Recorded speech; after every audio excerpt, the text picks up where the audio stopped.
greetings, salutations, shalom, mazel tov. Hello, everybody. I hope you can hear me. I hope you can see me. In the chat, please let us know if you're hearing or seeing any issues. It is my esteemed pleasure to introduce my first live stream guest, because God forbid all the back end stuff was weird to figure out.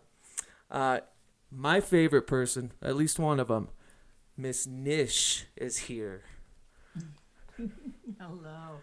Yes, Keats. Here we are live. I love you live streaming now. Thank you for that intro, by the way. Oh, of course. Yeah. Let's see. Gallery view. Do we want to do side? It sounds like you're a little quiet for the audience, Niish. Am I? I can turn my gain up. Let me see here. Is that better? Wait, that's on my end. You can. Let's see. I wonder if actually. Hello.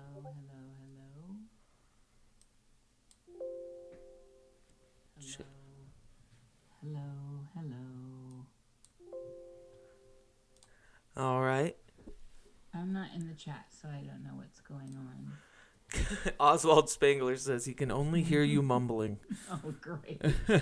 Hi, Oswald, by the way. Well, let's see if I can do anything on my end here. So on your end, you hear me well, Keith, right? I do, yeah. I have you going through my speakers. And I hear you well.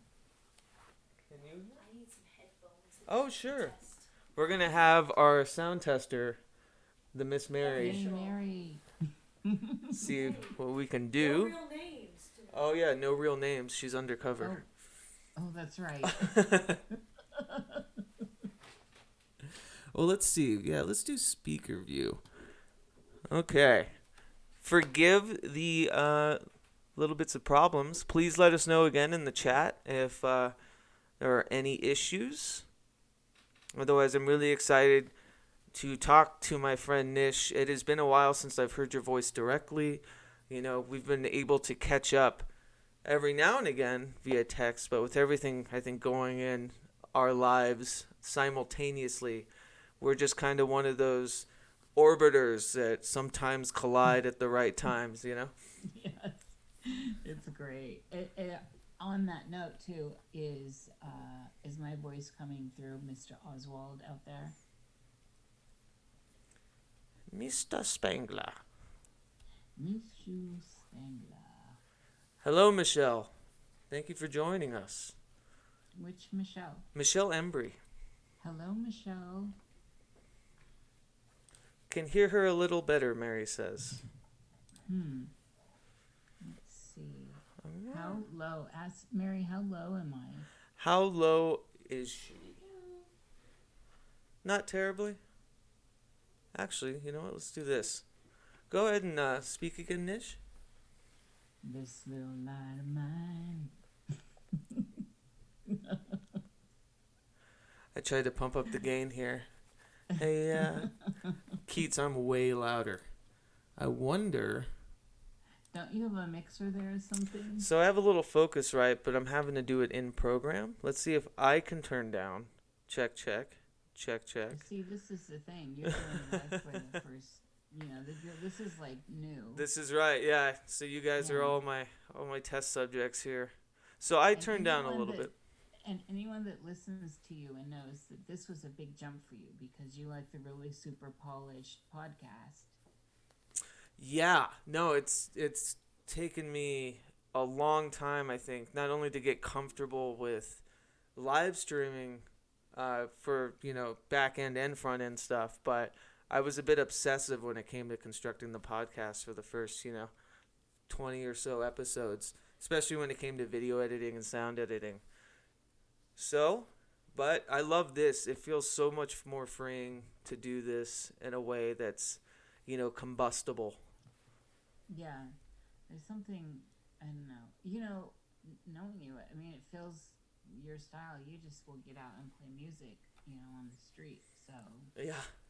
you know, Much to everyone else's chagrin, for sure. Okay, so Lilith says You have your speakers full volume, and I can't hear a word she's saying. Oh no. Let's see. Let's see. Properties. Let's see what I've got here. Right. I'm gonna mute myself for a minute and look at the back of my Yeti. No problem. I'll turn on this guy here.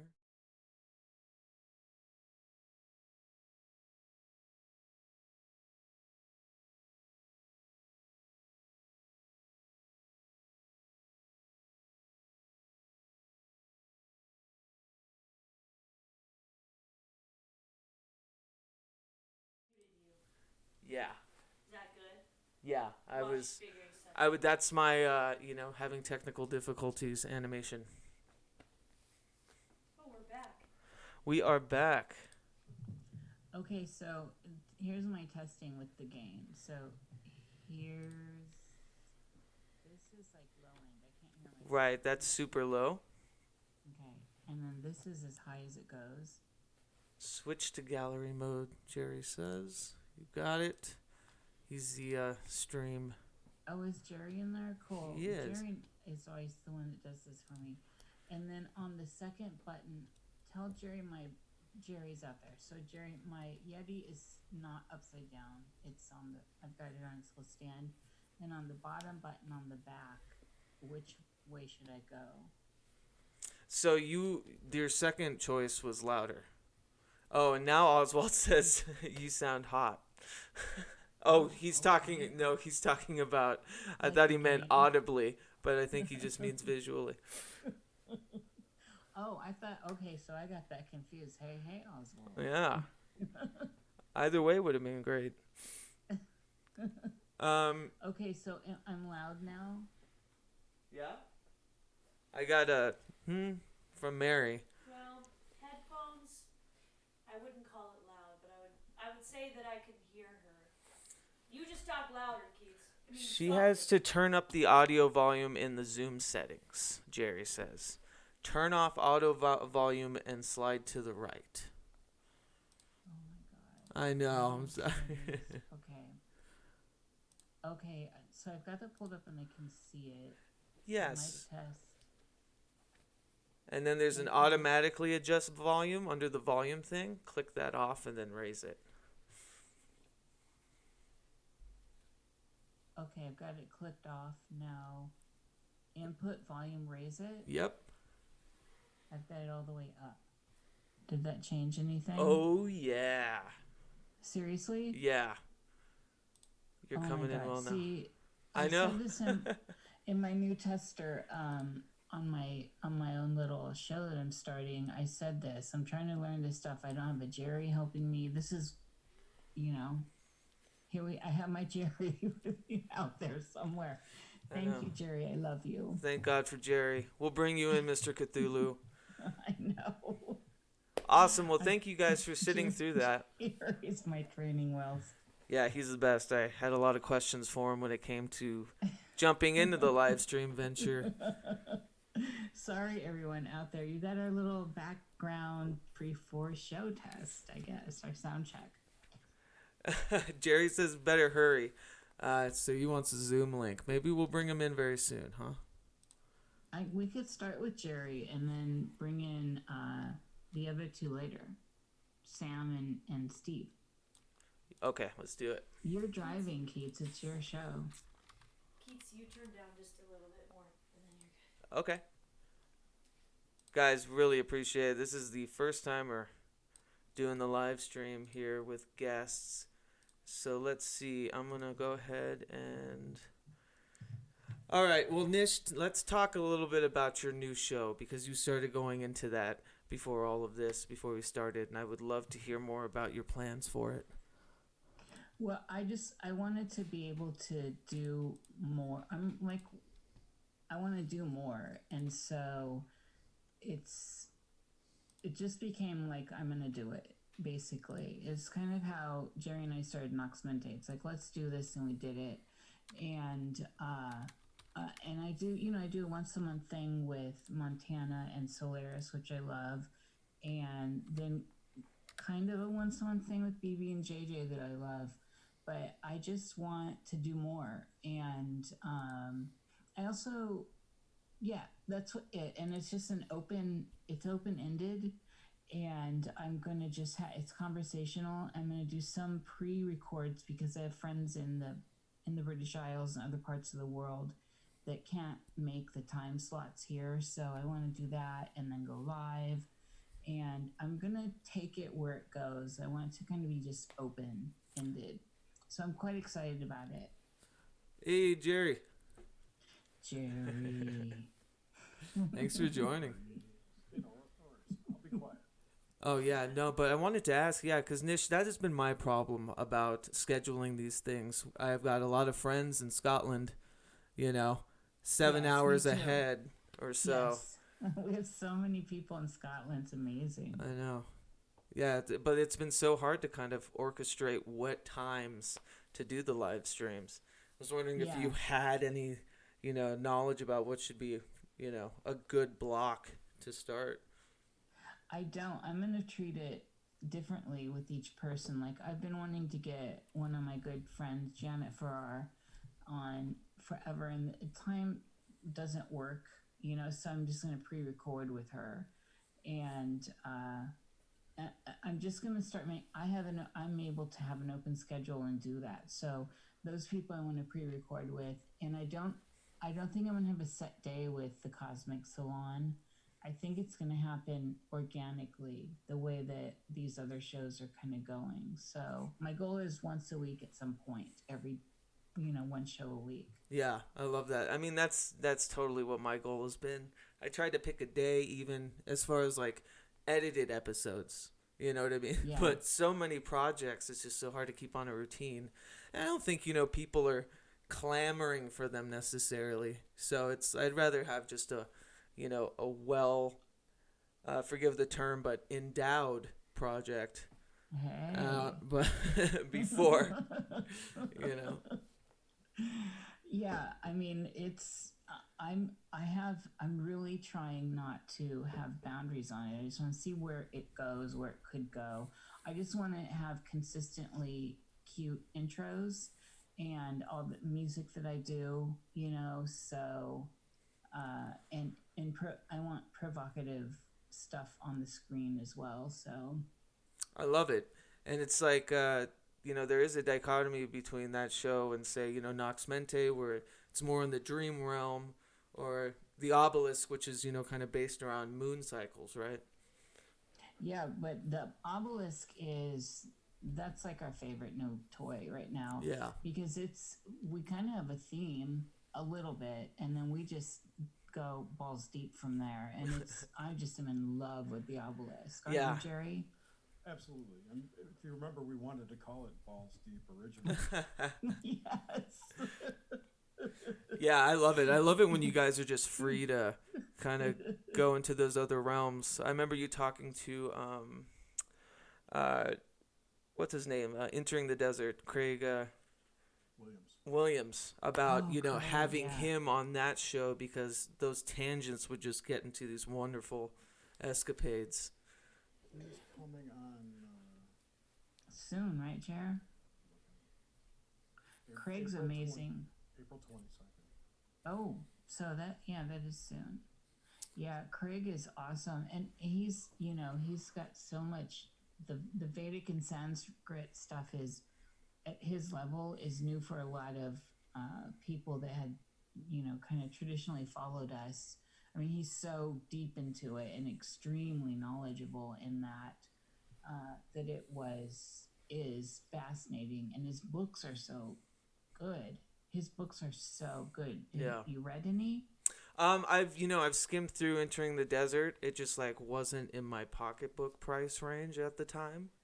The paperback should be. Oh, I was looking at the hardcover. It was like one of Yeah. the rare anathema ones. But I loved the idea, and I've heard him on other podcasts talking about it. The desert's a huge parable in my life, and so yeah, there's been a lot of synchronicities with him and his work, and me weaving into other modern magicians kind of grimoires and stuff. So I'm really excited to jump in. Yeah, I feel like he pushes the boundaries, even though a lot of stuff is straightforward with him too. But there's something that feels fresh with his work. There's something about him too, in the kind of the correspondence way. I love how disciplined he is, and the visceral and the somatic realm too. He's very active. He's very disciplined in like martial arts and all these other things that I really feel like just breeds into his magic too. I'm sure. Yeah, he's the real deal, like all around. He's definitely the real deal, and which is refreshing. We talked about that when I was on your show last time about the surface level magicians. I mean, Craig is the real deal. Yeah. Well, what is the new show called? The Cosmic Salon. The Cosmic Salon. Yeah, I love In it. my little opening song, the only part I got right of my little test run, because then my voice fades into nothing like tonight. But the opening was so great. I did this cool little, I cut up some of my videos. I didn't do any fresh things, but they're fresh. They're like fresh from the last few months. But the piece of music is brand new, and then I had just recorded that intro, which was really fun. I tried to actually bring in kind of that cyber AI server, I'll be your companion, Right. that kind of stuff. And Like the new Siri. Yeah. oh my god, I haven't listened, but you know what, I feature myself, Jerry. I was thinking about this today. It's so funny looking at my videos and how 100% some of them are with all this craziness, and I was like, I'm kind of like Jennifer Goines from 12 Monkeys. That's a great reference. I've been talking, like Brisson's been doing that stand or the scam. Oh, You haven't I seen don't any of it? Okay. know. Okay. So he's been doing John Brisson, he's a guy on YouTube. He's got a channel called We've Read the Documents, and he's been doing a series of videos with, I forget the other dude's name, but he's another YouTuber.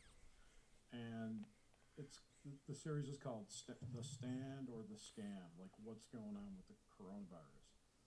And they're like examining all the information to see if it's the scenario from the book The Stand, or if the whole thing's a scam.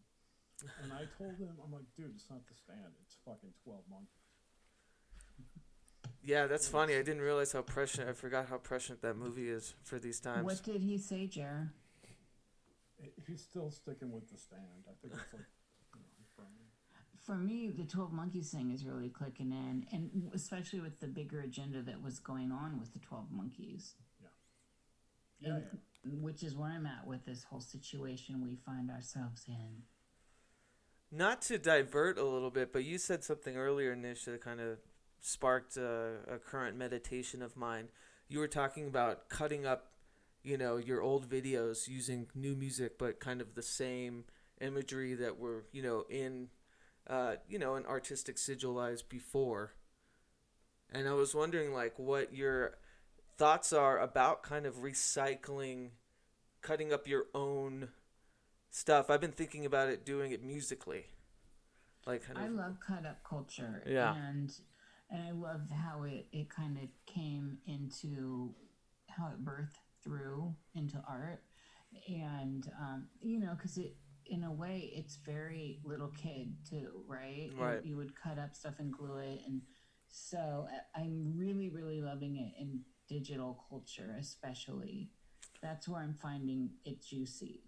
Yeah. And so Sorry. doing it with my own time art stuff with the videos is super rewarding, because each of those videos is a lot of work. And people don't know this. I mean, maybe you do, I don't know. But I really don't like being in front of the camera, and I'm not sure why. I've always been that way. Even when I was modeling, I just have never been that girl that wanted to be in front of the camera. Never. And so that's the part that holds back every piece. Like this piece I'm working on now called Come and See. been done. It's been in the can a long time, and I just can't get myself to get filmed. It's so hard. I've created my little costume. I've got the whole situation. I just don't want to get in front of the camera. I'd rather film other people, and I do when I can, you know. Yeah. So cutting up is in that way really, really rewarding. Yeah, I've been working with it musically. You know, a lot of my albums are use ramshackle percussion and stuff that is me hitting pots and pans and kitchen sinks and then, you know, cutting it up and arranging it in a different way. But I've been thinking a lot recently because, yeah, I've got so much music under my belt that I don't think ever really got the time to breathe, even though the albums have come out, about taking stems from those songs and building something new on top of it as some sort of lineage art, you know? It gives things a new life and a different life. It's just like when like early hip hop started sampling great old tunes. That's Right. what it reminds me of, except for you're doing it with your own work. And I love that. There's an Ouroboros aspect to it. You know? Yeah, absolutely. That was one of the things I loved about early hip hop. Yeah. Which I'm still greatly inspired by. The whole vibe of early hip hop. Yeah, me too. That struck hard, especially as, you know, a kid that had to be very resourceful and, you know, coming from an impoverished background by doing tape loops and cutting things up to create things. I totally get it, you know? Yeah, you and Roger Waters. Right, yeah. Roger Waters loves hip hop. Early hip hop is, I mean, seriously, it was, when it came on the scene, there was just, you know, it was great. It was so great. Don't you remember Music from the Body? No. Jerry, you got me stumped there. Yeah. So Roger Waters put out an album in the 60s, I think, late 60s, called Music from the Body, which was all tape loops of body sounds. Yeah, did you send that to me at one point, Jerry? I think you did. Along with Jade, what is it? Jade Warrior. I did. I was so not even familiar with Jade Warrior. Can you believe that? Yeah, Jerry. That. Oh man, both of those are good stuff. People having trouble hearing the sound. Your output volume's low. How do I fix it, Jerry? Not you. You sound good in the Zoom. Are you using OBS? Yeah, you want me to put the... Look on your output volume slider. Yeah. See if make sure it's up all the way. Desktop audio. Cool. Thank you, everyone in the chat, for helping us out here. And now we have Jerry in Zoom, so he knows it wasn't me. It's professional. Well, you know, there's been a question on my head for you two specifically. You guys have had, you know, I kind of came into Nox Mente a bit. You guys had already had like a pretty storied collection of interviews, you know, and I always wondered like, what person have you interviewed them that has like changed since that interview? Your perception of them like has drastically changed since, about their art, their magic. Jerry, you hit that. I can't say that any one person changed my viewpoint. I would say that collectively everyone has. Right. No, I mean like what person in your mind you kind of came in when you got this person to interview them, you already had kind of a unconscious idea of their character and who they were. After the interview. Jason Louv. Yeah. Interesting. Yeah, that definitely comes to mind. Once Jerry says it, I kind of forget. We've had so many great people. We've had big people. We've had people that no one knows that came in and brought it. Like Sarah last week. Oh my God, Sarah is so awesome. Yeah, that was so much fun. It was really great to laugh too. So you're saying Jason Louv was, and like your perception of him changed after the interview? Yeah. Yeah. Yeah. Yeah, it's funny you bring him up. He's an interesting guy, but yeah. I don't want to talk bad about anybody sure. ever, you know. So I mean, just that my respect for his work wasn't as high as it was afterwards. Nice. Yeah, that's super interesting. It's funny, I've been searching for his response on the Genesis Peorage thing.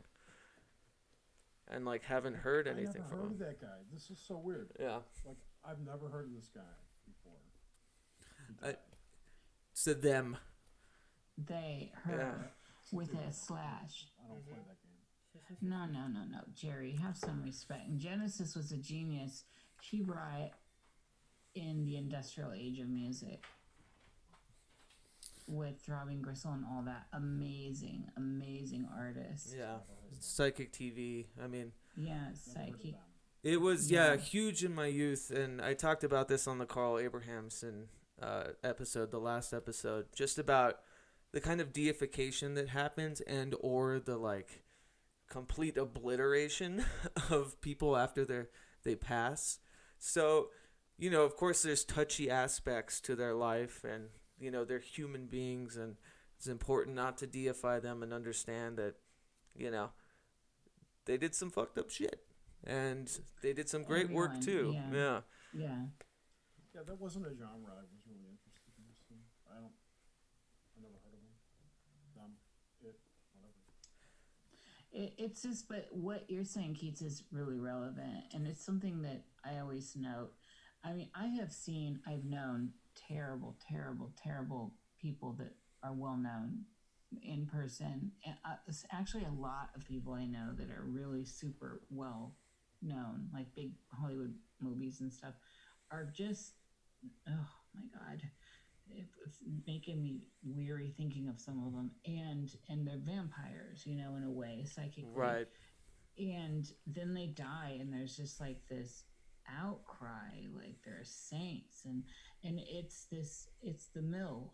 It's always the mill, and the way public, it's the handlers, and the way everything's actually curated, even the dramas and the downfalls, and you know how all this stuff is just so constructed, and then the deification afterwards is always so funny, and we see it trickles down into personal, you know, people we all know personally that die, and then all of a sudden everyone's like, you know, they could have been alive 10 minutes ago, everybody's like rah, rah, rah, rah, nasty on them, and then they die and like, oh my God. Right. That was my fate. We were best friends. You don't miss your water till your well runs dry, you know. That's right. Is that a Fremen singing? That's a Graham Parsons thing. Graham Parsons, one of my heroes. Yeah. But you know, like he kind of brought country to the 60s psychedelic realm. Oh, Emmylou Harris. And the Oh, whole yeah. Scene. Yeah. But Emmylou Harris has one of the most amazing voices I have ever heard in my life, and that goes for live. Right. Yeah, she's gorgeous all she around. will move you to the bone. It's unbelievable. Whatever she's got, it's just unbelievable. Who was Parsons' girlfriend? I can't remember her name. She's a singer too. I think you might be thinking of Emmylou. No. Well, they were. I mean, Yeah. he had several, Jer. Are you thinking of before he died? Patty Griffin. Patty Griffin. Yeah. That was when he died. That was like later. I read that 1,000 Miles or whatever, or not autobiography, obviously, but a biography of his in high school. And it was just so weird for someone. It was kind of one of my entrances into the idea of a trust fund kid. Because he had the, you know, he's from the Orange kind of palace in Florida of, you know, farming oranges. And, you know, the stories about him. Del-Lago? What's that? Is that Mara Del Lago? I don't remember. But he, you know, it's just so weird to me hearing I remember this viscerally because when you're a kid, you think that everyone that touches you resonates with your past, or, you know, you guys are of the same ilk. And he was the first one, I think, when I was younger that I realized, wow, completely different people, you know? Mm-hmm. I personally, I love the idea of, I mean, I get having my theater friends and all that. I've never been a theater person. I mean, I love theater, but I've not been an actor. And Although I've been in stuff, but I'm not an actor. Just like I'm really not a singer. But I like the idea of putting on. I like the whole kabuki thing, and I like putting on masks and playing with roles because I feel like that's what we're doing here. Right. That's me. All this is so my flesh is basically that, and I'm playing this. Even though it's authentically, I'm playing this authentically me, and I'm definitely Rebel Gene all the way. That's a sense of who I am, and it's a story I have around myself that I feel is authentic. But in the end, we do kind of shed it, the ego and the personality, and but for those that are manipulating it, I think for the actor that comes off the stage and never takes off the garb, who are you really dealing with? Right. In the end. There is something, though, I do think, like freeing, making it known that it's a charade. You know what I mean? Like really leaning into it. But there's a humility with that. You're basically saying outlandishly that you're not being completely honest all the time. And I don't think any of us are truly honest all the time, And so I think there's something with like leaning into that identitarian idea of character, Yeah, it's all very theater of the absurd. Right. And Herman Hesse really gets, again, I'm always citing this book, but his book Steppenwolf just really addresses this, I think, in such a brilliant, raw, gritty way. Yeah. Because until you can laugh at yourself, there is no freedom. You're trapped. Right. And there's a power in laughing by seeing the absurd, seeing how enslaved you are by your own stories, by your own ideas, and by how those around you also mold you, and how you play to that. Yeah, and it's so funny. This plays right into the idea of lineage, and like, what we say, we the hallowed, haunting on is the only way to truly live forever is through ideas and art, right? But you're not living forever truly through ideas and art. You're living through the perspectives of other people's ideas of your art, So you live many lives. You live very different, multi-dimensional kind of ideas of what you once were. And it also makes me think about, and we talk about this all the time, Nish, but the authenticity and the humility needed, especially in the occult community, and how it's lacking. See what kind of response it always gets from me, Keats. Yeah. It's so funny.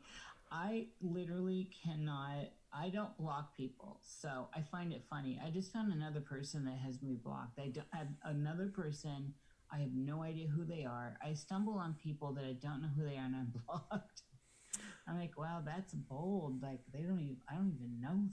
I don't know. I've never seen them before. And anyway, and yeah, it's egocentric. This cult of personality within the occult is crazy. And I was just pondering, ironically today, thinking about all this crap that's going on right now, and how some people, their main source of income is through their Patreons, and especially in this like these occultish circles, and some of the quote unquote gurus. And I'm like, I wonder how this is going to affect them, because some of them are so blatant in their travels and what they've got, and what they can give you behind the paywall that you can't get anywhere else.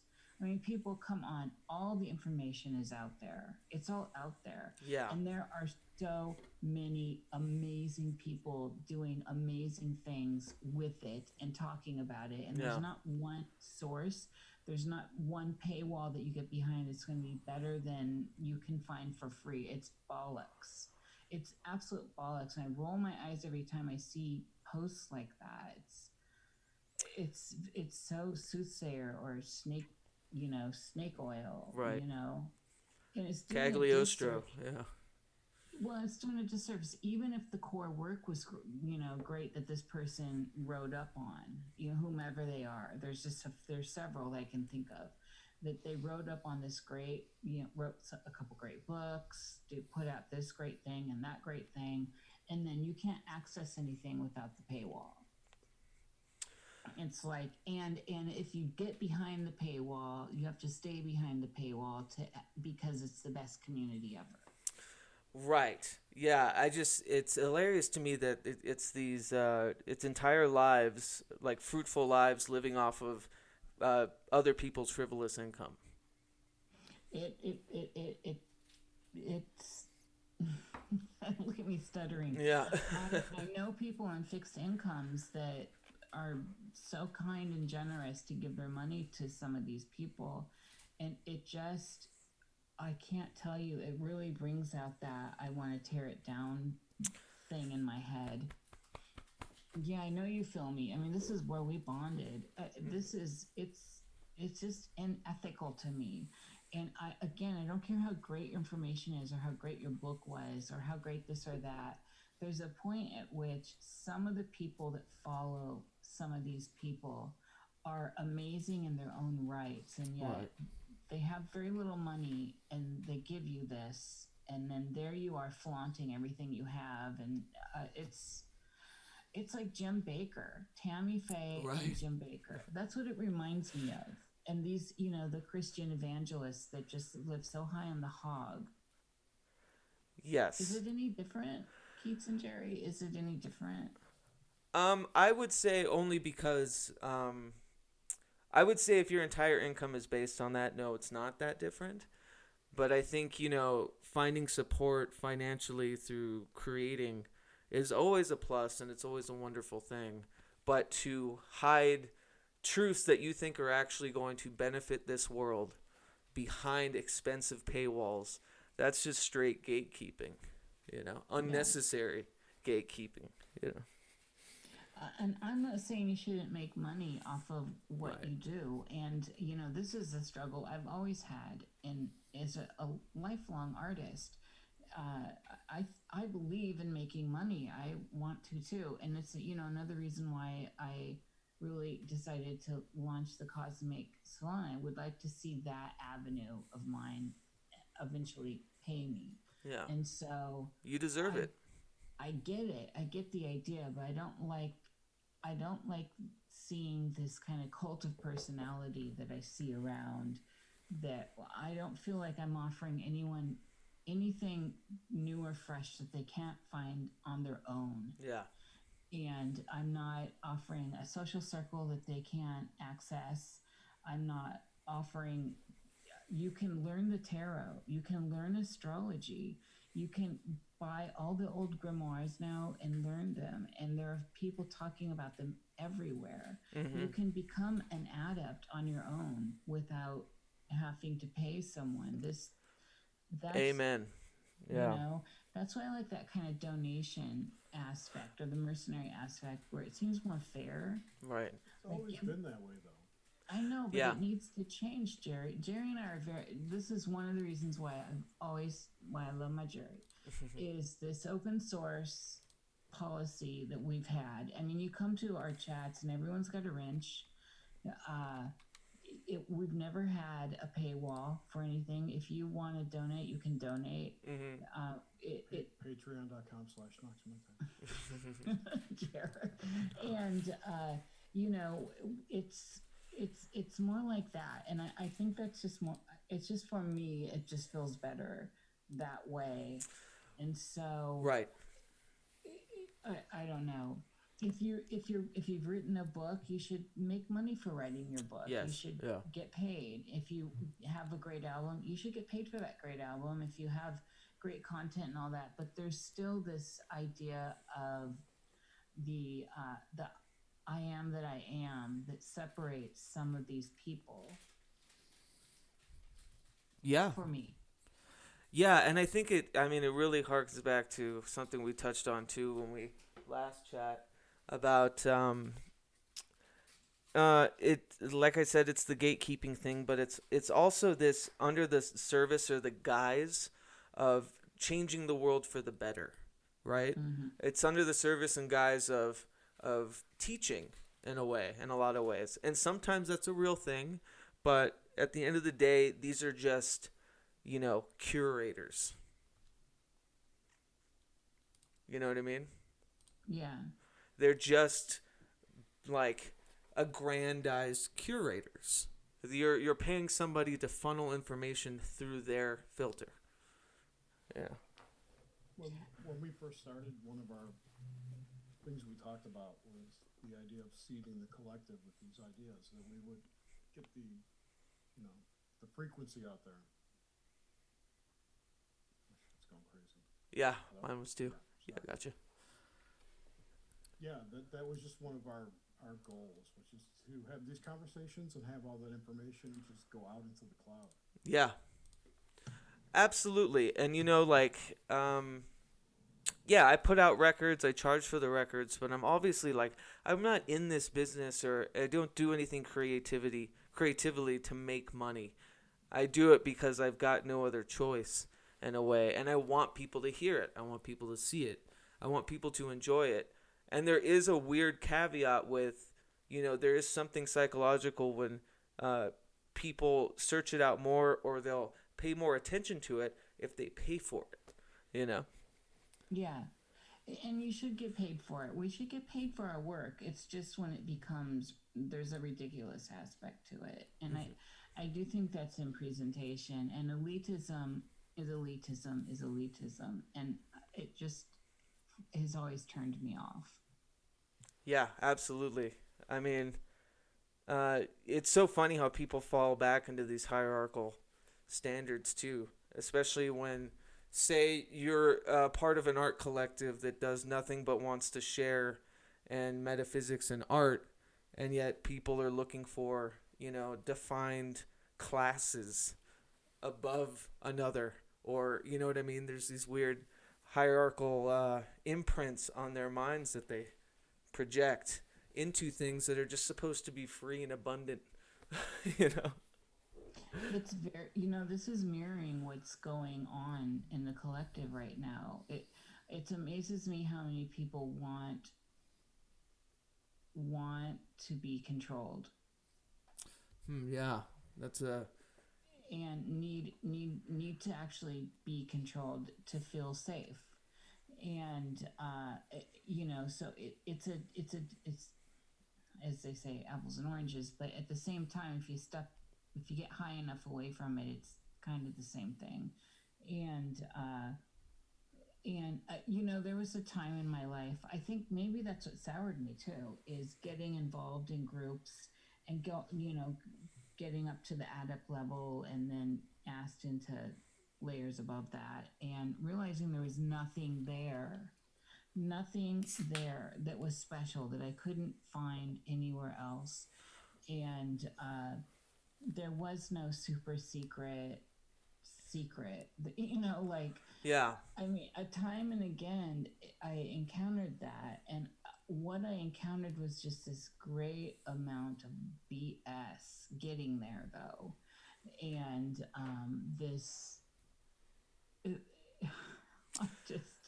it just still amazes me. And so I started to overlay that into my modern day life. And this is, into modern day life. You notice this even in like the job structure at work. I kept finding the more I would get into a position I thought that was going to be great and better for me, the more it was the same, except for it was like more responsibility, more time, and really the pay that was more was less in the end. Yeah, absolutely. Yeah, I mean, so the payoff's even less. But there's this idea of you've got these titles now, and people somehow, like, oh, okay, she's done that. She's the boss lady, or he's the boss, and a lot of people abuse that aspect when they get up to where they're going. Yeah, I mean, especially in occult circles. But do you think does it come from lethargy in a way? Does it come from like it's just comfortable? It's just comfortable to be led, right? It's just comfortable to be shown things. And I definitely think that sometimes it's out of just kind of this innate laziness. you know? I think so. I think there's a lot of stuff that deals with complex here and how Right. what your early programming is. And so, all the studies they've done on people that are attracted to positions of power, right? And and I think that there are some interesting, if you just take your own experience, your own eyes and your own ears and your own observance of people in the occult, and you look into their lives, and then if you've had the ability to get bio from them somehow through whatever, listening to interviews or this or that, and you start to build the psychological structure framework around them, it becomes easier to see why certain people seek out certain roles. And so that's what I noticed in the end. I don't want to, it's like name throwing. Okay, that's a narcissist. I try to stay away from all that stuff. But there are certain people that just seek out, they want a sense of power over others. There's some people that just want to help bring others up. I mean, there's just this whole smorgasbord. And there are a lot of loners like us. And, I consider myself neutral anyway. There's so many different, I just want to learn. So Yeah, absolutely. there are just people that I just don't care, that people think it's crazy that I would listen to someone like Paul Bagley. He entertains me. And, I know he's also selling his doomsday stuff, but that man entertains me. Right. And I can't even relate to his worldview. I really can't, but I tune in once in a while. I find him fascinating. And so what I see in the occult, in occult circles, including the occulted, heavy orthodox circles within Christendom, which are very juicy, by the way. I get this, always get this sense that everyone has a certain something you can't get unless you go through the process. Right. Yeah, there's rewards, you know. And When so the someone's reward got should be power the over process. you. Right. Right. And so they've got a power over you and move you further. And sadly, and this is how this snakes around, is usually you have to pay. There's just ironically always some sort of currency involved. There's always some sort of currency involved. Right. And my whole bottom line to this is, if we're talking anything with a self-gnosis or a self-catharsis, there shouldn't be any damn money. Money, it doesn't have anything to do with your catharsis unless you get tapped out and then you realize, wow. Then you have that moment. It's like, well, okay, I crossed through this final door and there's nothing here, but I got hit in the face with a rubber chicken. You Yeah. know, like the Scientologists serve up, and I mean, it's all over. It's all over. Jerry, what do you think about groups like occult, especially occult-centric kind of orders? Honestly, I look at them like churches, like cults, religions, because essentially that's what they are. Right. Something very unfreeing about them. I mean, order, especially just the word, you know? Jerry, are there secrets there? Well, if you remember, we talked to Besides little kids getting abused. Just kidding. That's no laughing matter. That goes on. Har har. The degree that is said that goes on. But if you like listen to the episode we did with Robert Gupton, where he joined Freemasonry just to get into that library and found out it was just old books. Right. Yeah, and I don't want to disparage that, because I definitely have friends and people that I respect that are just diehard about that stuff. You know what I mean?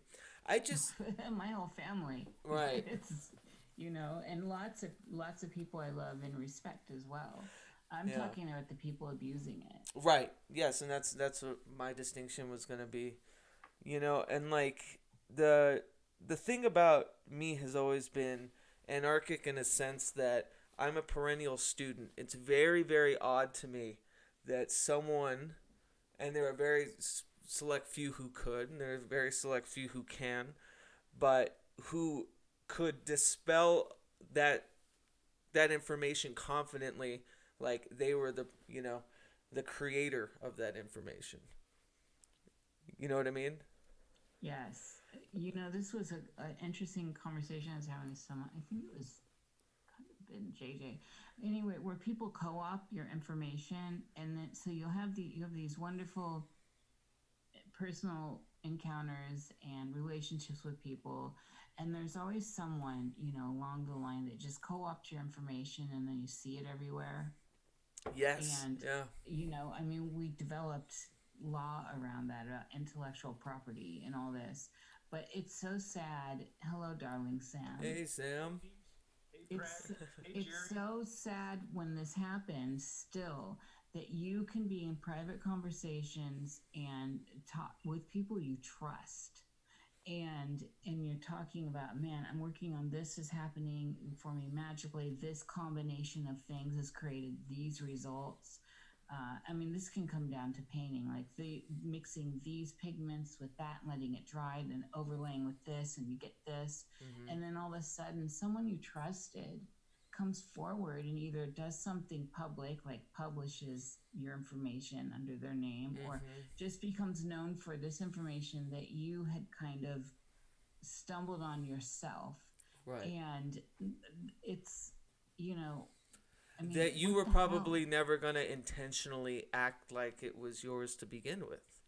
No, And now it's exactly theirs. what I'm saying. Yeah, exactly. Yeah.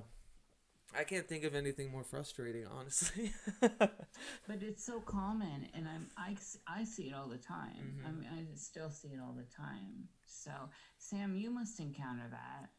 Yeah, well, you know what? I'm lucky. It's never happened to me, but I think that's a pretty common thing, specifically in the occult community on YouTube, because what usually happens is somebody will publish a video, like not even like a really well-known person, and maybe they've really caught on to something special, and people say, "Ooh, that would go well in my book or in my video." Yes. This is what I mean about glorified curators, You really never know who might be watching. Like, Yeah. oh man, dare I evoke this name? So we were doing a show on AI for the Lost Word podcast, which is no more. So for like 2 weeks, Davey hyped it up. He posted like 3 videos in advance. Guess who did a video on AI the same day? Oh man. E.A. Coetti. Oh goodness. Of course. God, it doesn't even come into my peripheral as someone to listen to. Christopher will be incarnated as an AI. Oh goodness. I totally forgot about that whole section of YouTube. Yeah, I didn't even know. This is how out of the loop I was a few years ago. People kept bringing up that name. I had never, ever, I'm a lifetime explorer, and I had never encountered, so I take it he was a YouTube star. And so I hadn't encountered him at all. I don't go looking through occult YouTube, and just because I've been involved in so much over my life, and it's not a huge interest for me. It's just like you wake up and this is my natural hair color, right? I am an occultist at heart. And so I kept hearing the name. I finally went and I saw this video that I saw. He's like, I don't know, in the desert or something. Yeah. And he's evoking like a devil or something, and it was like the worst ritual theater I had ever seen. He's like got a circle going and screaming, and like it was high drama girl. Well, and yeah, You had to rush through it because there was a carpet to clean afterwards. I just was like, wow, what is going on with this? And then I look further, and like the huge following and all these really, books that look great. I've never ordered them, but they do look kind of fun and novel. I love beautiful books. Yeah. And so I got to admit, his books look from a screen to be interesting. But it just, I looked at a few more videos and I'm like, is this person for real? It almost felt like Saturday Night Live to me. Yeah. My first introduction to him was I was writing for Disinfo, and our editor, Thad McCracken, I don't know if you're familiar with him, but he wrote... His brother Phil. Is that the animator, right? Phil McCracken? Phil McCracken. Yeah. I love the last name so much. But he wrote like this kind of, I think he was the first disparaging kind of article about him. And so my initial introduction to him was just kind of, he's leaning into the identitarian idea of what a Satanist is. He's wearing the costume. And, I don't want to disparage anyone's magic. I've never watched his rituals. I think I got everything I needed to after a couple of lectures I saw him talk about. Good on him. Good on him for creating his empire. And I honor that and I bow to that, and that's the good side. And that also, I want to mention here, shows that his magic's on that working. level works. Yeah. Right? Because that's he has the rub. created a little intro into how to get, he's got a huge following. He's got a ton of books. That's what I always say. Like, put your eye in the world. I run across a lot of his, I run across a lot of people, like, in my peripheral that I'll do a little digging and they're on his channel, or they're, like, a continual, And like I said, it doesn't, I hate that there's maybe something more negative about me and my stance when it comes with this stuff, but I'm just, like, so turned off when I see a kind of uniform or... me too. Yeah. That's what, in the end when I don't know, I'm not going to mention this order, but when a certain really well-known organization split and the magic part went one way and the show part went the other way, and y'all know. And it was interesting to me because the show part started to really turn into a certain look. Mm-hmm. And the magic part's still the magic part, and that's the part everyone's scared of and afraid of, and there's real juice there. That's where the magic's happening. And the show turned into it turned into clothing deep. It's like a clothing of noir clothing. Exactly. Ill-fitting. As a Satanist, nothing pisses me off more than when somebody comes up with like a big pentagram on a t-shirt and then tells me I'm stupid because I believe in a real Satan while they're just wearing a goddamn Halloween costume. Yes, yeah, exactly. Exactly. I don't care what heavy metal band you like. Fuck off. Why don't you go wear a shirt with Jesus on it or Krishna on it or whatever? Like, why has it got to be my deity? Why you... Did you ever... I'm sure you've kind of weaved through that side of YouTube a bit, Sam, right? Like, you've seen... Because that is... I would hate to call it Satanist, but it's like not even... It's even more cartoonish than, like, LaVey Satanism. It's like... Well, that's... I'm not gonna... I don't want to. Let's not name.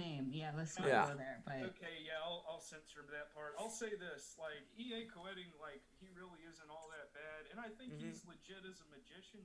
I think my only problem, or my only small criticism, and I think this is a lot of people's gripe, is he's taken something sacred to a lot of people and put a price tag on it. And if you're somebody like me, like I remember when I was like 23 years old, I don't have like $200, $300 to give this guy to teach me how to work the Goetia. And now that I'm like almost 30, I realize how stupid it would have been to waste that money on something. Yes. Yeah. You don't need the co-editing. You don't need the Golden Dawn. You don't need the OTO. You don't need all these fucking books. And Amen. shit. Yeah. All you really need to do to be a great magician is conquer your fear and stick with your true will. And you do can it. really accomplish anything you want. Yeah. Yeah, do it. You should think of those groups as multi-level marketing energy harvesting systems. Yeah, no, that's apt. Right. Yeah. They don't have, like, I had an interesting conversation with a Freemason one day, and I asked him about the Golden Dawn, and he said, you really can't compare the two. He said, Freemasonry is about bettering yourself as an individual and charity and helping the good of humanity. It's philanthropic, yeah. Look at something like the Golden Dawn, and you got to remember, like, when the Golden Dawn came out, there was no television, there was no radio. That's what people did for fun. And I'm not trying to diminish the historical value or the magical influence of Western ceremonial magic, but why do you think all these people like W.B. Yeats and all these famous writers and authors and stuff were members? That's what rich people did for fun. And It was a Perverse salon. rich people. Yeah, it was a salon. It was. I mean, that's where I hold. That's what I was want the. to come on the salon one day. You're all going to be on the salon. All my friends and loves are going to be on the salon. That's what it's about. Definitely.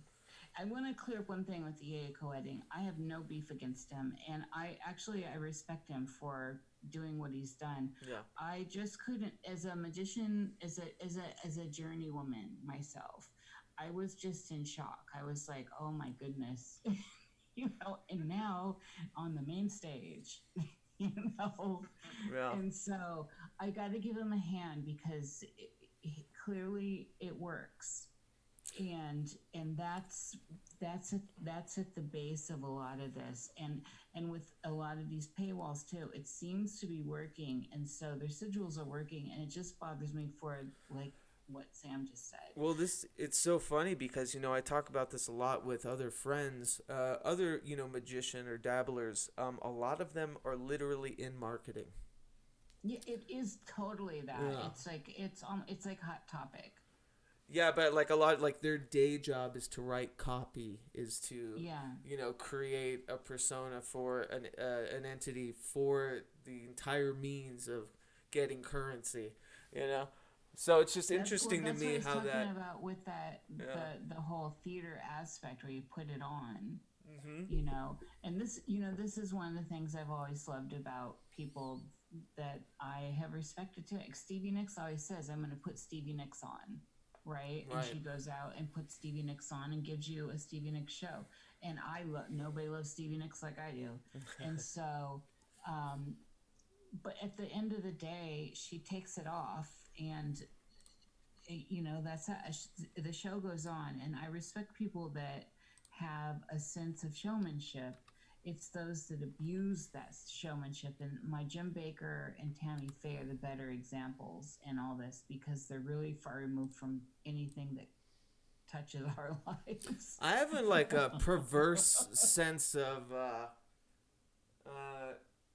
how do I put this? Kind of respect about it in a way. You know what I mean? Like a perverse kind, like a very icky but in awe kind of idea about the Tammy. I mean, the Bakers. Oh yeah. Too. I remember. I don't know if it was reruns or what. How I encountered it, but I was just so enthralled with all of it as a show. I couldn't even believe. To me, Tammy Faye was. I'm like, is that a drag queen? I mean, the whole every aspect of it was so like completely, surface level. I'm like, how many wigs can she get on her head? And every time she was on, she'd cry. It was genius. You can't take your, this was high. This was the main stage. It was step right up. Separate every person from the $5 in their pants. Yeah. And Jim Baker hasn't lost a beat since she's died. I'm sure he hasn't. I'm surprised he kept it up once he got out of prison. Yeah. I'm not, you know, like he's got devout people. Yeah. Devout people. Lord. Yeah. Lord, bail me out. Yeah. Literally. Oh, Lord. Yeah. How many? Seriously. Yeah. Oh my God, I love does he do tongues? I thought he did. Maybe not. I don't know. Pushing Apocalypse food buckets. Yeah. Oh, I don't know if of he course. did glossolalia, but I Well, put a why- link in chat. Jerry, why wouldn't he be? This is like the gig. no. Tim Pool is pushing them too. So what the fuck? It's funny you mentioned. I like that you mentioned that thing about Tammy Baker Niish about her looking like a drag queen, because I saw an interview with, can't remember if it was Sharon Needles or James St. James, but they said, when I was a little boy, my mom always let me watch Jim and Tammy Baker. Oh, I funny. didn't even know it was a religious show. I thought it was a party and everybody was having fun. Well, I guess is that the fear too? Not I more love not those more on queens. that front, but So funny. the artist and the artistry, right? They're always talking about Yes. separating it, but maybe there are some successes. There probably are. To me, it's like the perfect trans sublimation of, you know, art and character. I mean, talking about Genesis Pure, it's a whole Pandrogyny project. I just think it's so beautifully underrated and brilliant to actually kind of become this thing viscerally, you know. But I know that there are very rare exceptions where it works out kind of wonderfully, you know. Like I have, as someone who has always loved live shows and worked in the music business forever, and my father did, and I love a show. I really do. I love a show. I love good entertainers that get up and just give it their all. And I, of course, I love the absurd and the crazy and the weird and the wild. That's my tribe.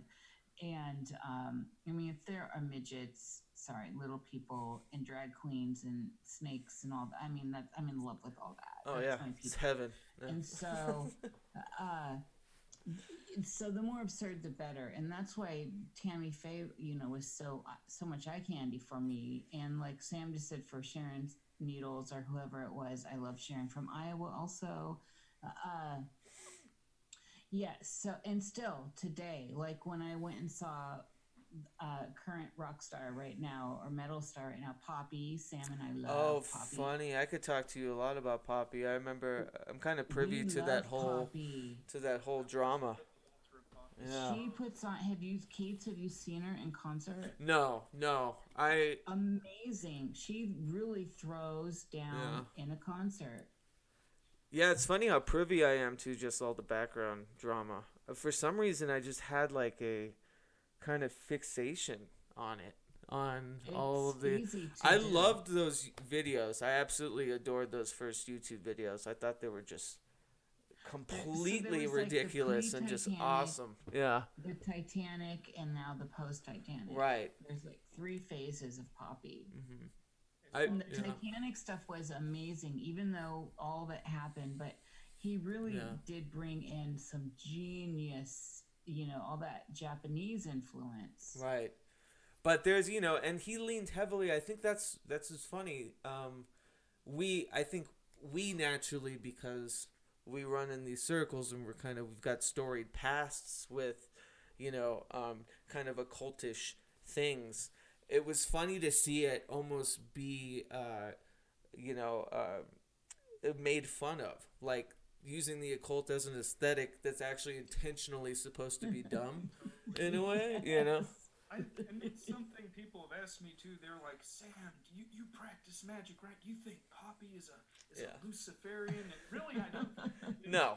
I Yeah. think, like Titanic Sinclair as a director just has a really keen eye, and I think they're very self-aware on YouTube that when they made those videos, that's like the height. That was like 2016, 2017. It's like the height of your Alex Joneses and shit. Yes. Right. Everything was an Illuminati. It's hashtag Illuminati, yeah, kind of shit. Like, I think they were really self-aware doing that because they knew, like, oh, we'll just make her sit in a chair like this, and everybody will think she worships the devil. And it'll, Right. Well, what was so great was how they contrasted it. So they gave us all those symbols, but they rewrapped them Japanese style in pastel. Hello Kitty, basically. It was amazing. bright pinks and whites and stuff. But it was Oh my it was like post postmodern. Like the irony was making fun of the irony of it, which I thought was hilarious in a way. But I love all those people who say like, oh, that's Luciferian, Right. that's satanic, or that's, you know, it's like, no, if they're Luciferian, they'll come out and tell you. Right. Yeah. Like a real Luciferian isn't going to hide the fact they're a Luciferian. You know? No, not at They're not all. gonna be like, oh, I'm a Catholic. I love that, you know, and I posed this question to Mitch Horowitz too. Like, I'd love to kind of get on record. I think that, you know, the difference between Luciferianism and Satanism, because I think a lot of the media and people, especially in the conspiratorial They're circles, conflated. right? Yeah, totally conflated, and I think that's, you know, it's just wrong. I think that, and this is like a weird abstract take on it, but like I think like to really know the difference, you have to work with those energies. I think that Okay. Satan is very much mysteries of the night side, where Lucifer is mysteries of the day side. Right, the light bringer. Yeah. Like exactly, Lucifer, the morning star, Mhm. Lucis Feros, the Latin name for morning star, or Venus. I've been- Prometheus. Prometheus, yeah, the Yes, fire thief. yes. Yeah. You know, I've been vibing a lot more with those solar demons, I think, lately. Like, I've always liked the night side, but lately I feel more drawn to those day side energies. I don't know what it is. It's something about it that just really uplifts my mood, and on my day-to-day basis, I really see like just a big improvement. Yeah, Like I King think that Paimon and Beelzebub and those, you know, all those solar types of spirits. I think, yeah, definitely having the confluence of both is the way to go. You know.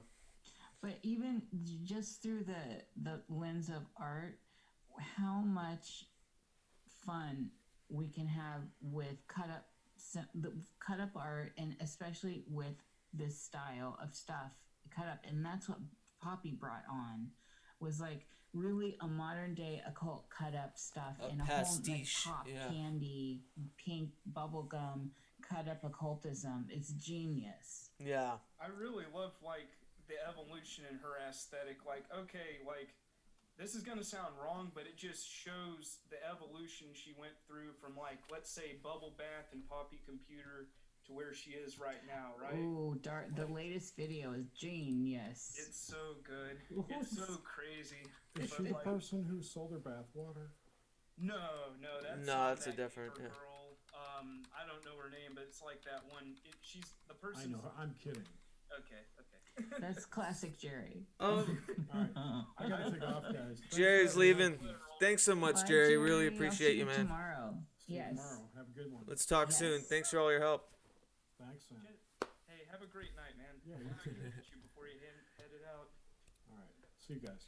Bye, Jerry. So Oswald Spangler brought up a good question, and forgive me if I'm not paying attention too much to the chat, but he wanted to I'm know. surprised we actually have one. I'm sorry to interrupt. I know there's like a million other people live streaming tonight. Did you know Oh, that? I mean, I'm done trying to figure that out. I think with everything that's going on in the world, it's just going to be inevitable that there's going to be competition, you know? Yeah. Oh, yeah. Well, that's the beauty. They can get this stuff later. But Right. It's there. I noticed like several people I listen to are all live streaming at the same time. Who else is tonight? I can't recall off the top of my head, but Yeah. there were like 3 or 4 of them. Well, Oswald Spangler wanted to ask if you and Sam specifically enjoy Gurdjieff. Gurdjieff, yeah.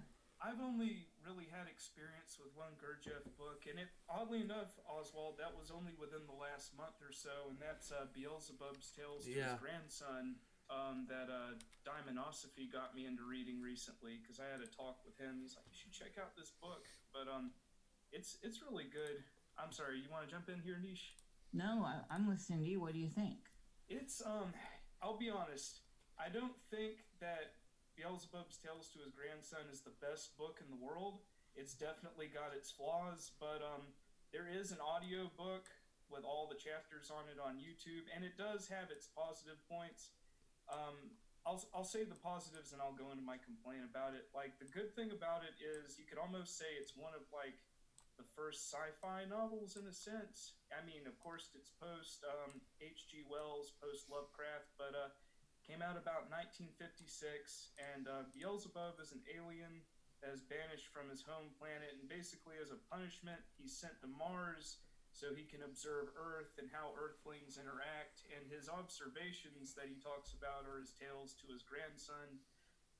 But really, and he goes down to Earth and interacts with people a couple of times and has his influence. But really, it's sort of a commentary on religion, social interaction, and even sort of human psychology.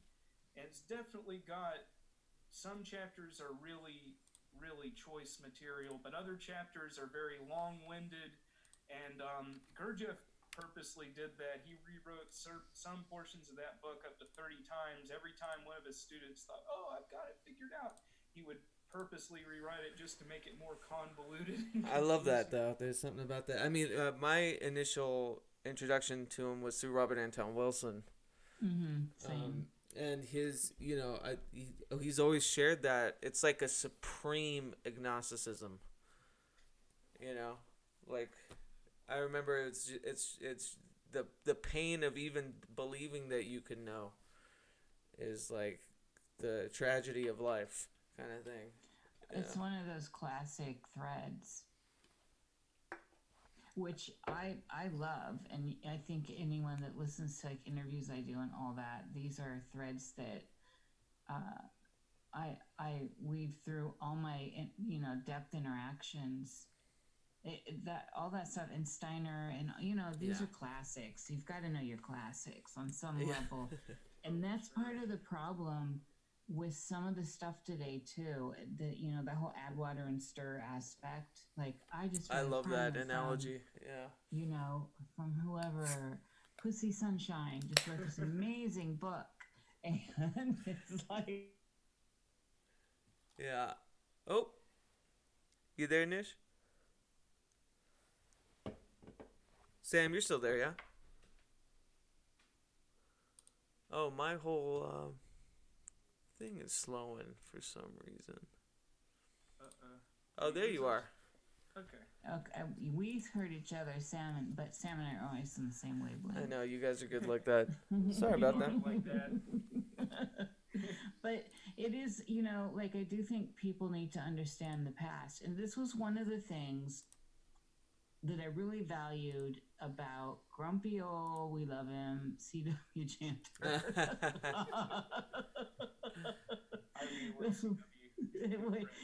He's all about entertainment, but his view that there's no new music, that whole thing, and this is important. This is an important aspect. Is it just behooves you to understand the past in so many ways, and in stuff we're interested in, and if you're interested in it.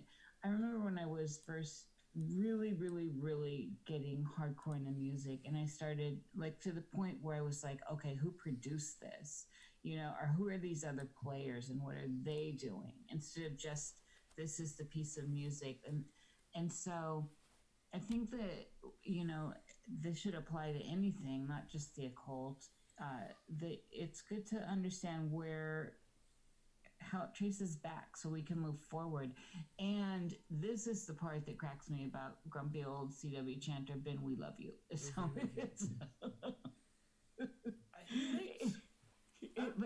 but my point is, if you're discovering it for yourself the first time, if you're actually having an epiphany with something and you have no context to its history, to where it comes from, to what it is, and it authentically comes through the ethers to you, you have discovered it. You can then discover that it has a past, that other people have discovered it too. But I think it does I think it does a disservice to younger people. And when I say younger, I'm not talking age, younger when you're first getting into something, right? A noob. that when you make those connections and you realize, wow, this is amazing, I just tapped into this, and you feel like for the first time you're the only person that tapped into it. I mean, dude, come on, it's like masturbating. Nobody invented that before you, and everyone screaming back, or it's right. So Let's make it a big comeback.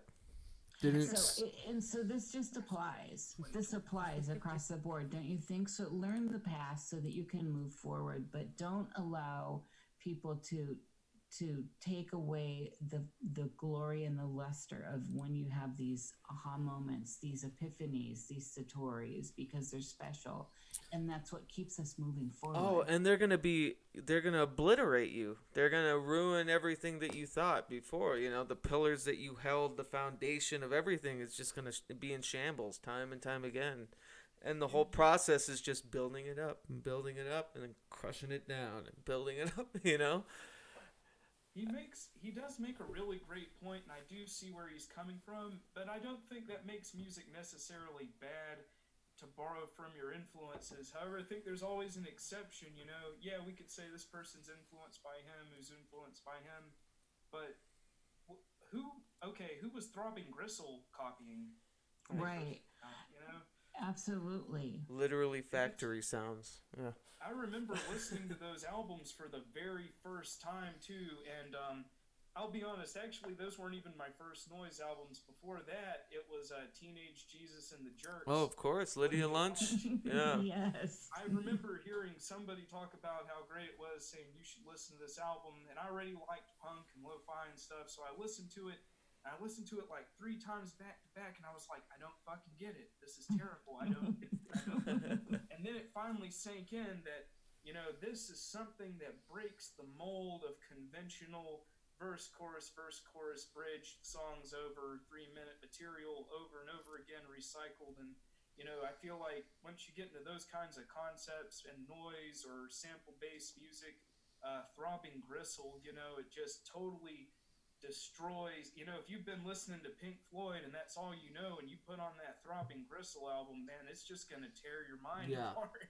The way you perceive music, you know. I think he was more speaking of the kind of ego, or the just sheer blind confidence of someone saying that something is new. It, yeah. Yeah, absolutely. I agree, but if the message can get lost sometimes, and I needed to clarify that, just period, because I think sometimes when people listen to that, and listen, I bow down to Ben's chanters knowledge. Who knows more about music? I mean, he just surpasses me. His knowledge is it's such a great depth that it just blows my mind. Like, he's one of those people that can tell you, you know, the players and how they're connected to players before them, and what they did here and there. It's amazing. Absolutely, he's amazing. All genres too.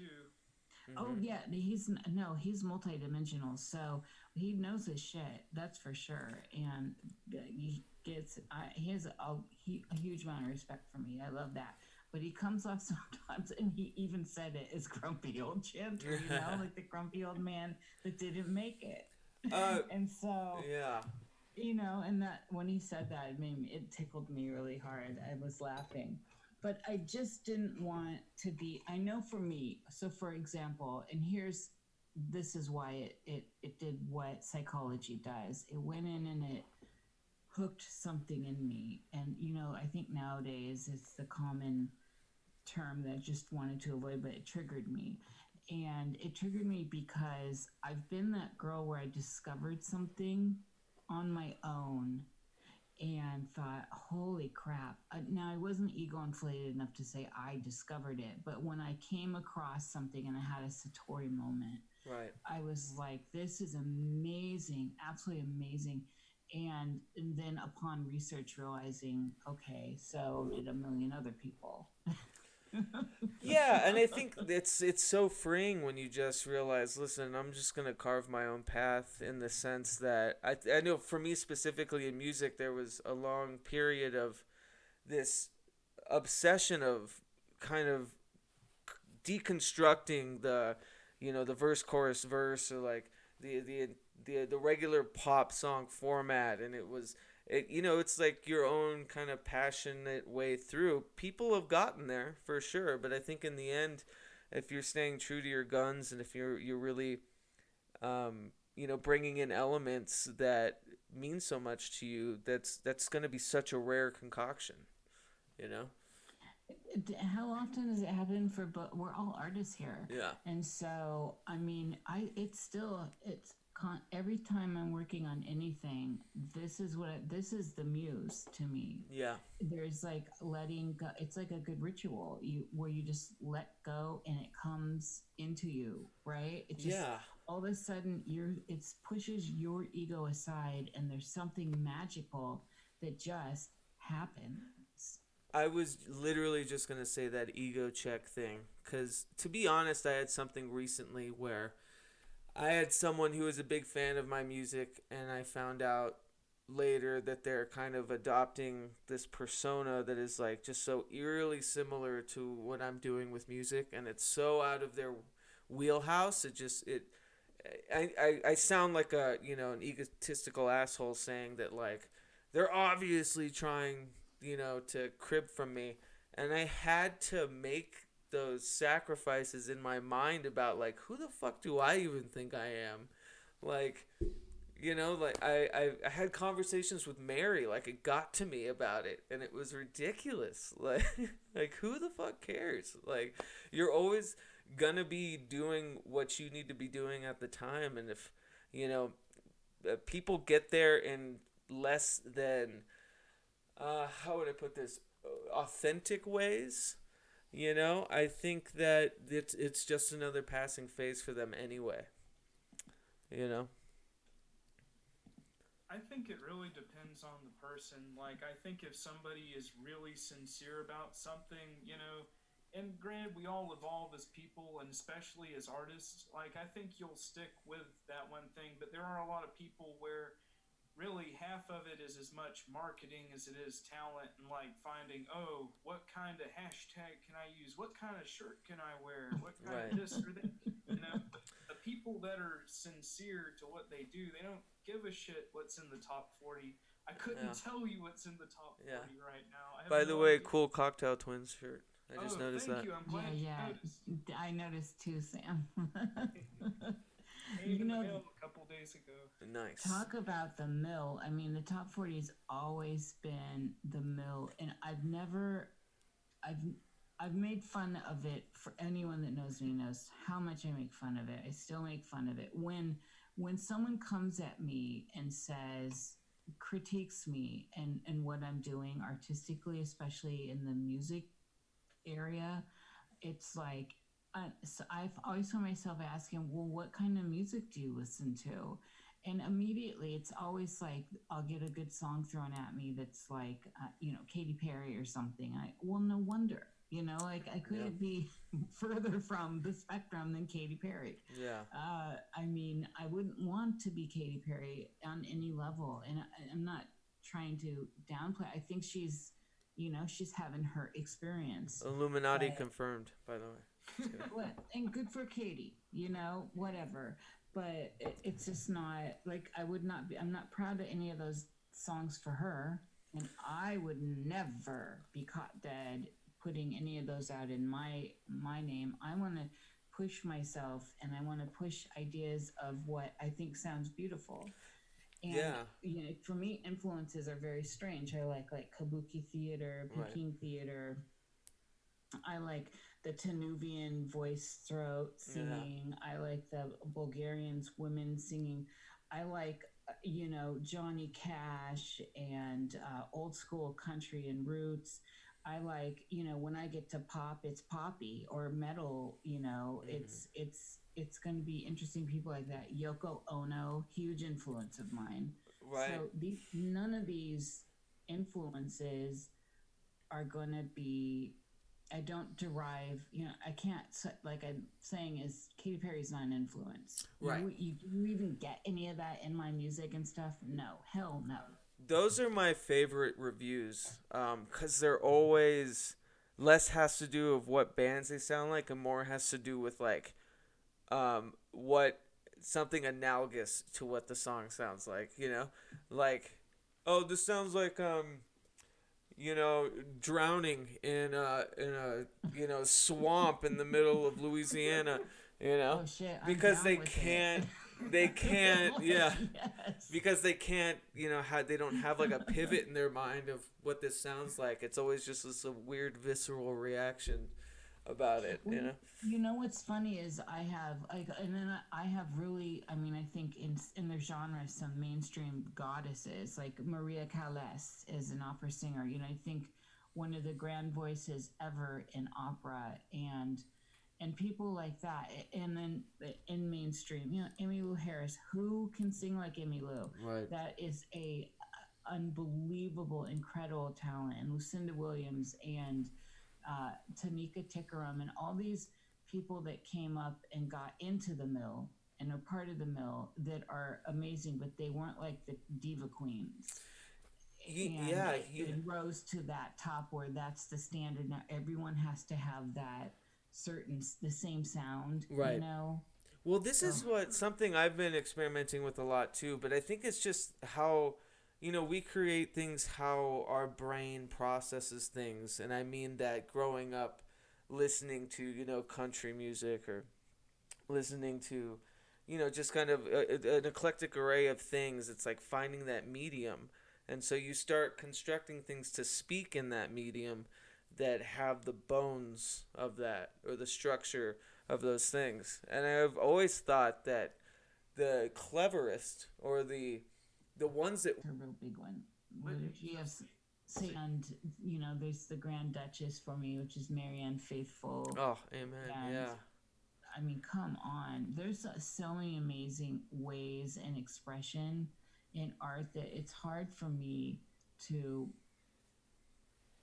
I'm so curious. We get to see how the mill works and how the mechanism works of indoctrinating masses of people into what should be like. How the Katy Perry is a good example. Like, this is the pinnacle of what you should be, little girls. And this is what you should sound like. This is what a good singer sounds like. This is what a good dancer sounds like. And they don't. This is the trouble with the system. This is the trouble with the system, and it's also the power of the system, which is where I applaud. I applaud the architects that are able to manipulate the collective in this way. I applaud them not because I love it. I applaud them because they carry it out. yeah They do it well. that's what I was talking about, that perverse kind of respect, you know. About yeah, it. Absolutely. Yeah. I'm drawn. I can't turn away from a train wreck. I'm one of those people that will watch. Yeah. And so, I mean, this was. I'd never listened to any of the Britney Spears music, but when she went crazy, I was like, holy crap. Okay, you know, like I think I might like her now. Oh yeah, the chink in the armor, you know, like right. Well, yeah, and then of course all the conspiracies around that. right. I Her love brain all broke. that Yeah. news. Yeah. No, Well, absolutely. There's a lot that happened there. I was gonna say, because this brings us back to what we were talking about earlier. There was like, you know, how we were saying within the, especially the realm of the occult, like how I was describing how music I hear that really breaks the mold kind of keeps this like anchor or this structure, right, of something that's familiar in a weird way. And psychoacoustically too, they say that it's a 5K frequency that they put underlying every pop song. I studied this extensively, and it's like something that is inaudible in a way, like to without an acute sense of hearing, but is stimulating to anyone listening to it. So that's just a little side note. But We lost your sound, Keats. oh, you still here? Check, check. You still hear me? Sam, can you hear me? I can hear you, Niish. Yeah. Do you I hear can't me? Hear you, Keats. Where did it go? There we go. We think you muted yourself. Oh, I wonder how I did that. I wasn't even plug in the thing. I apologize. But it was my internet connection went weird. So what I was saying is, the parallel to that within the occult community that we were talking about before, it's that they're discovering a lot of these new gurus or people that are repackaging ideas, right? They're curating and packaging a collection of different and pretty universal ideas and just sprinkling a little newness or a little modernity on top of it and pushing it out. You know what I mean? Basically, what you're saying, Keats, is EA co-editing is the Katy Perry of the occult universe. I didn't have to say it. Thank you. You didn't have to say it because Sam said it first. Yeah. Sammy. I'll say this about Katy Perry. She did one good thing I like. She was the first person that I saw, at least, that spelled that spelled the word girl with a U instead of an I, and that's my favorite word in the world. I love it too. I'm more partial to the Riot Girl spelling. I will, actually, I like that she uses occult symbolism. I know that's what it's got. I like all that. It's very surface, though. It's we yeah. all know that. Yeah, we yeah. know that it is, but I just like seeing it because I find it provocative for the masses, and the fact that people will see it and want to deconstruct it, I find interesting. So when I say that as someone who's interested in the social programming of it. Yeah. You know what I'm saying? That's a strong word there too. When you consider, like, okay, whenever I hate to harp on it even longer because you said you wanted to move on, but when you consider like how a pop star like that sets the mold for people that have not been exposed to the past, a new generation of children or teenagers that see that model and say, okay, I have to sound like this, I have to look like this, I have to dress this way and be this certain body weight and this, that, and the third, or have this certain hair color. It's not even just directly influenced from the music at that point. Yeah, absolutely. It's like that with every music video, every movie, whatever you want to name. I'm gonna dip out for 5 seconds. I'll be right back. Talk amongst yourselves. Sam and I have this. It's the power of working archetypes. Don't you think, Sam? It's all these roles are already set out. We can play them, and I appreciate when people play them well, and I appreciate when they grasp the nuance, when they really embrace and inhabit the archetype, that it where I buy it, where I personally buy it, and I have a discerning eye instead of the cheap facade, the cheap knockoff. When something's really got the juice, when an artist really has the juice. It's very much like the Ziggy Stardust effect, and I think we talked a little bit about it on Nox Mente last Halloween. But yeah, I think it's and it's very much an occult thing too. I think that even for people that might not even consciously play roles, they're almost born already in a role that they're playing, and they don't even realize it because they've never stepped outside of that comfort zone.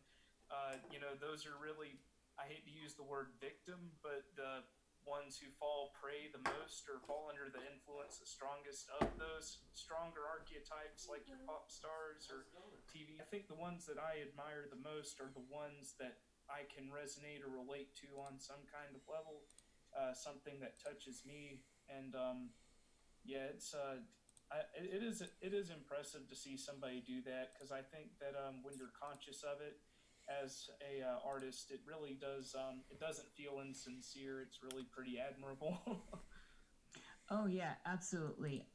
I will always, no matter how much I don't like something or don't prefer something, if I encounter someone that's done their own work toward a chanteuse, that has written her own songs. So say she's heavily milled, but she writes her own music. You're gonna get an A+ for me on that because you're doing your own music, and that is, as much as I may not like it, that there's just something about that. So this person's actually really creating, and in my head, before this term became a term, something says this is not an NPC, right?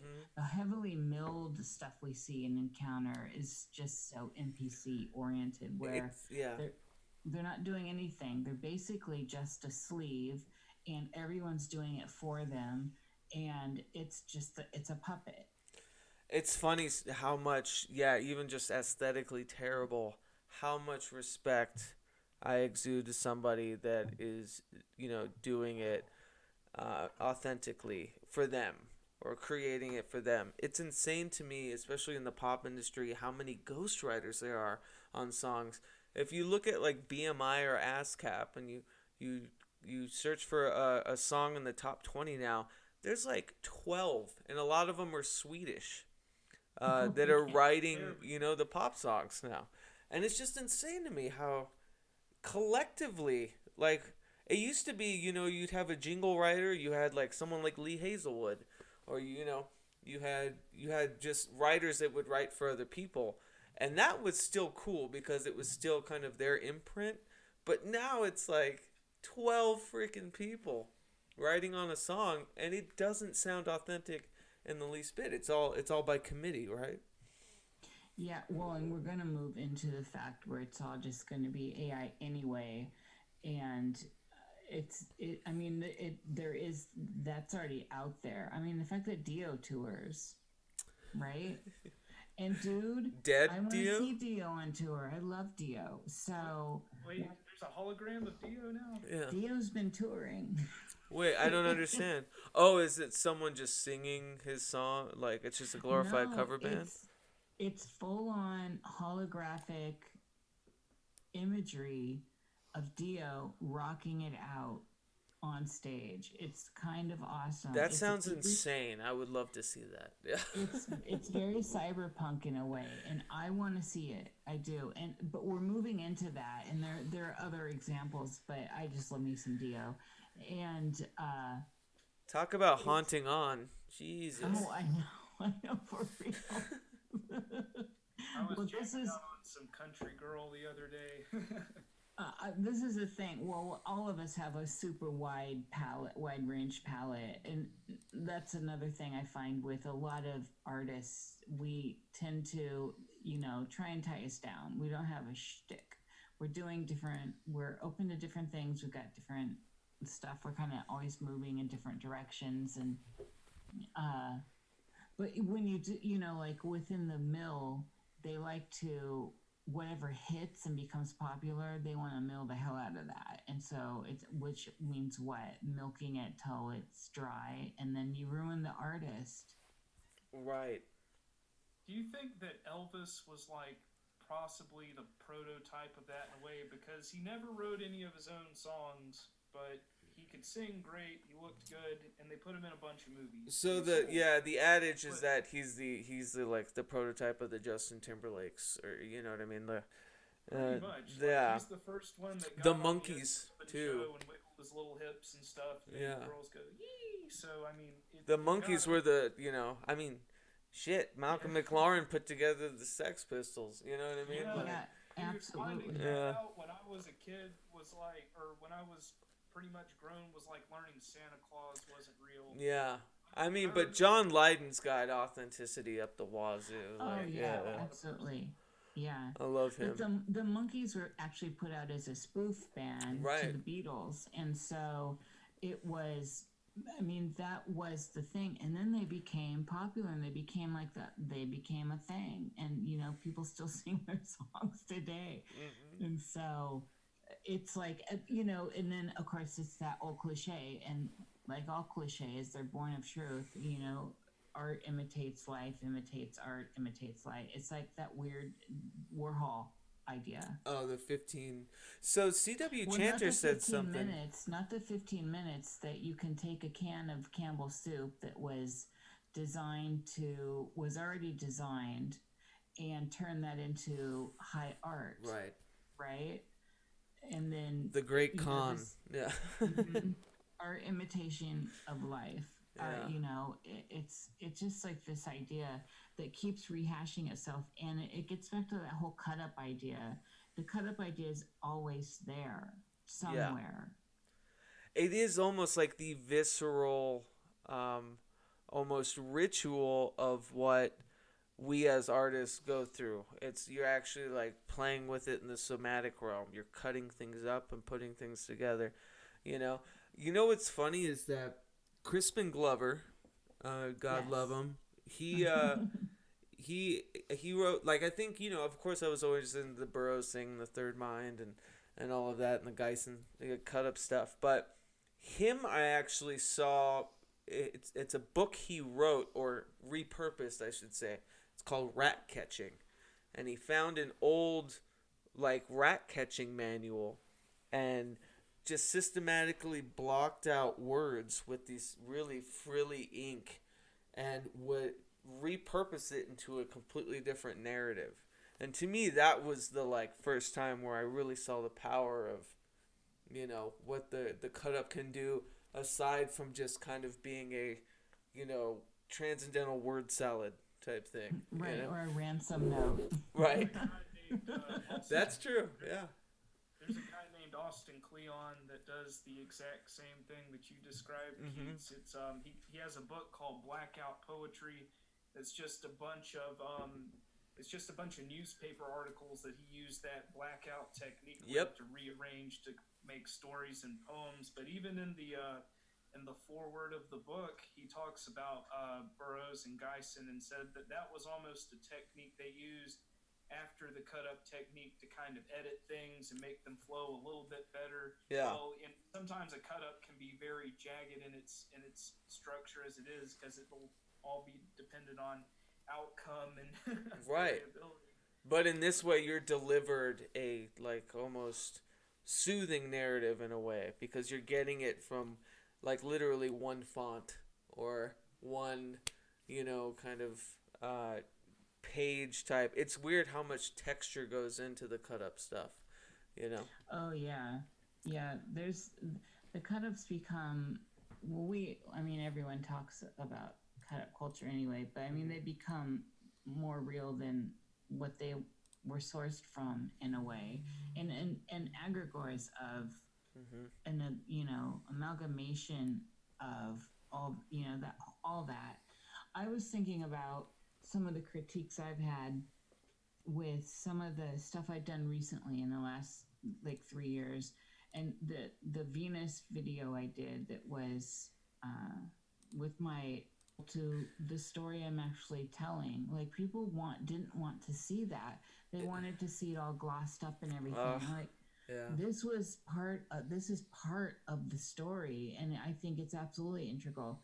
And I encountered that a lot, which is a good thing. I'm glad that I can do that. Like people are like want to know why I did something. That's better than when they're questioning like why the hell would you? That's a great point. Yeah. If it gets a reaction out of them where they need to seek out an answer for your art, you know? Absolutely, and because they didn't like it or they thought it was like incomplete or I didn't know what I was doing. It's like, well, no, okay, so you can juxtapose that with other stuff where you can see I know what I'm doing. So I'm breaking a rule here, but I'm breaking a rule that makes you actually come and be more present with the piece. Yeah, the process is kind of the message, right? It can be. Yeah. But certainly, that's an aspect to Right. what all this is, which is storytelling in the end. I love that though you juxtaposed it in between, and it also got a rise out of the viewer where they thought like, oh, she screwed up on this edit. You know what I mean? From many people, and it's like, really, okay, well, here's all the work around that. And so no, this was so deeply intentional. I put in a lot of time on that video, and it's great. Eric Arnis, I used he had done a ritual cut up of words from like Picatrix and Oh wow.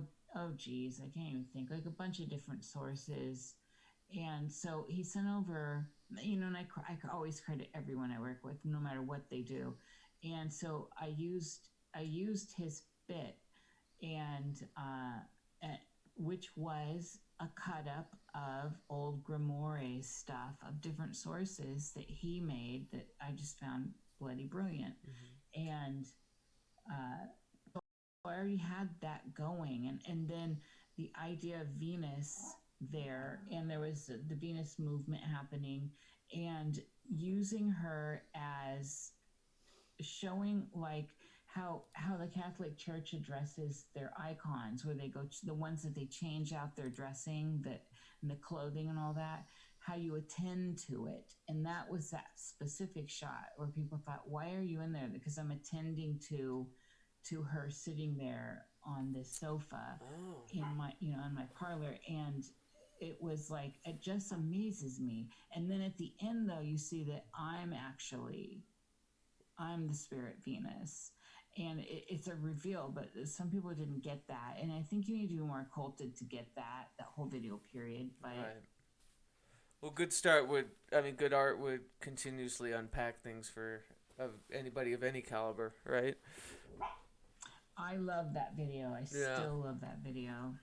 Well, I'm very actually excited that Sam's here with you too, because I want to talk to you both. I've been meaning to kind of collectively put something together as far as a prompt, but We the Hallowed's gonna do a new audio sigil, and Ooh, I'm into this already. yeah, totally. I've talked to you. I know Sam, you do music too. I would love for you to be a part of this, but I'm basically culling.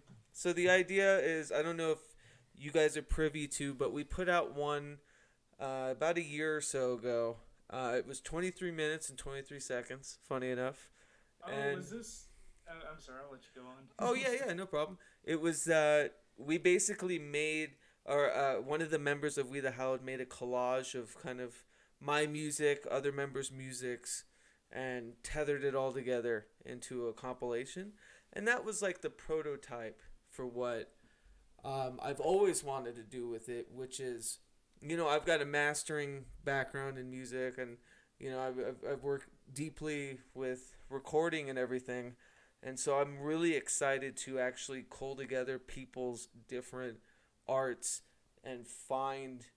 And then they create this giant collage out of all the clips. I think it's like 23 minutes long. And that's, they must have like just for 23 seconds, but also they must have just an insane amount of submissions too. Yeah. It's a lot of fun though. It's a really cool little project. Yeah, so this one would be, you guys, or anyone that was submitting would have a bit more freedom with the time, because I want it to be anarchic in the sense that it represents audibly, or like via audiomancy, what each person's praxis is, in a way. So it's kind of like looking at your personal praxis and trying to scheme together. And it could be, I imagine, because we're all magicians, we'll look into every intentional aspect, how long it's going to be, what sources we're going to use for each one, what instruments, and it's just kind of making I would hate to use the term theme song, but it is in a way. And then tethering all of those together. It'll probably be quite long, but it's fine. It'll be digital first, and so it can be completely streamed all together, So yeah. And it's just audio, right? Yes. Yeah, just Cool. audio. Nice. Yeah. I'm up for this. Yeah, give me a due date and I'll get started on it. I'll send you the link for the first one. I'll put it in the chat. Yeah, so basically I'll draft up a prompt, a bit more direction, I guess, but the problem is with this, I don't want to give too much direction. So I just want to draw up an intention for what the entire thing is. You know what I mean? Yeah, that's a great way to go about it. Yeah. And I can't remember, Keats, did you put that in our Discord chat? Yes. Yeah. Okay, then I'll scroll back. I can't remember. I know we talked about it there. And I was just spitballing with you. That's like when I decided that it was time to do another one. But yeah, Una, I'd love to have Una submit something. Oswald too. I mean, everyone that I know, especially in this beautiful little community, is quite magical when it comes to music. Serath, Aeroth the Mage. Serath, yeah. We might even have to get CW in on this if we can motivate him. I'd love that. Yeah, I don't really have. We're passing acquaintances. I'm not too familiar, so if you want to shoot that to him, that'd be cool. But yeah, I'm excited to see what the end sequence is gonna look like. Eric Millar, who did the Disruption Generator and the new Impossible game for We the Hallowed, is submitting these Fibonacci sequenced kind of electronic things that I'm going to use a lot to tether songs, I call them songs. We'll just call them songs for the simplicity of it. The songs together and stuff, and I'll even create some stuff to just tie things together and just kind of make this glue, for everyone to flow into the next. But I'd love it too, even looking at the titles, like the ritual names for each song, and us kind of collectively trying to figure out what the entire, actual ritual bullet point is through the song titles. We lost you again. Oh, did you? Just when I think it's fixed. I'm like, wait, don't drop out there. Can you hear me now? No, Nope. There. Yep, you got me? Yeah. Oh, I'm sorry. I have no idea what's going on. It's probably my internet, which probably means we're coming up on time here. But yeah, so I love just getting that out in the open and posing it to you guys. I'll publish something on wethehallowed.org this week, just giving a bit more of an intention from me and opening it up to you guys to send me things and spitball. It would be amazing if we could come up with a little companion booklet to it that we all kind of construct for it. We're doing a lot of Amazon printing right now. Like the Impossible game that's like a perfect booklet to match with a CD kind of thing. Yeah. You know what I mean? Cool. Yeah. So, and that would be in lieu of kind of the new We the Hallowed zine that we were doing too. So, yeah, it's time. Yeah. It's time. 100% into this. Just make sure I get the link, the info. Yeah, I'll send you the prompt when I kind of put it out there, but I put in the chat and I'll send it to you again. Just what the first audio sigil was. You can kind of get an idea of just where we came from as far as like the compilation situation is. Cool. Yeah. I love collaborations. I absolutely might live for them. So. Yeah. I mean, the biggest tether through, this podcast for me, my own spiritual practice, all of this has been, when I'm now calling PRAGMAGICK, because I'm just owning it for myself, but it really is anarchic magic. And it is a collection of, passionate, disparate ideas and things that kind of work in Congress with, what I'm trying to create. And I think every one of us is similar to that. And I think it would be beautiful to have some sort of cohesion in the sense of, or like a harmony about what everyone's completely disparate, works are. Yeah, and it's great time for this too. I was thinking about like the Black Plague and all the great art like Goya did. Oh, it's my favorite period. Yeah. Me too. It's so good. And so, ironically, I was just putting together a live band for my stuff. Really? Wow. And now we're all on like however long we're locked down. Right. Oh, I see what you're saying. Yeah, plans got halted for that. But that's my intention here at some point because I just want to do a little tour as well. Well, I'll tell you what, and Sam and I have talked about this on The Lost Word.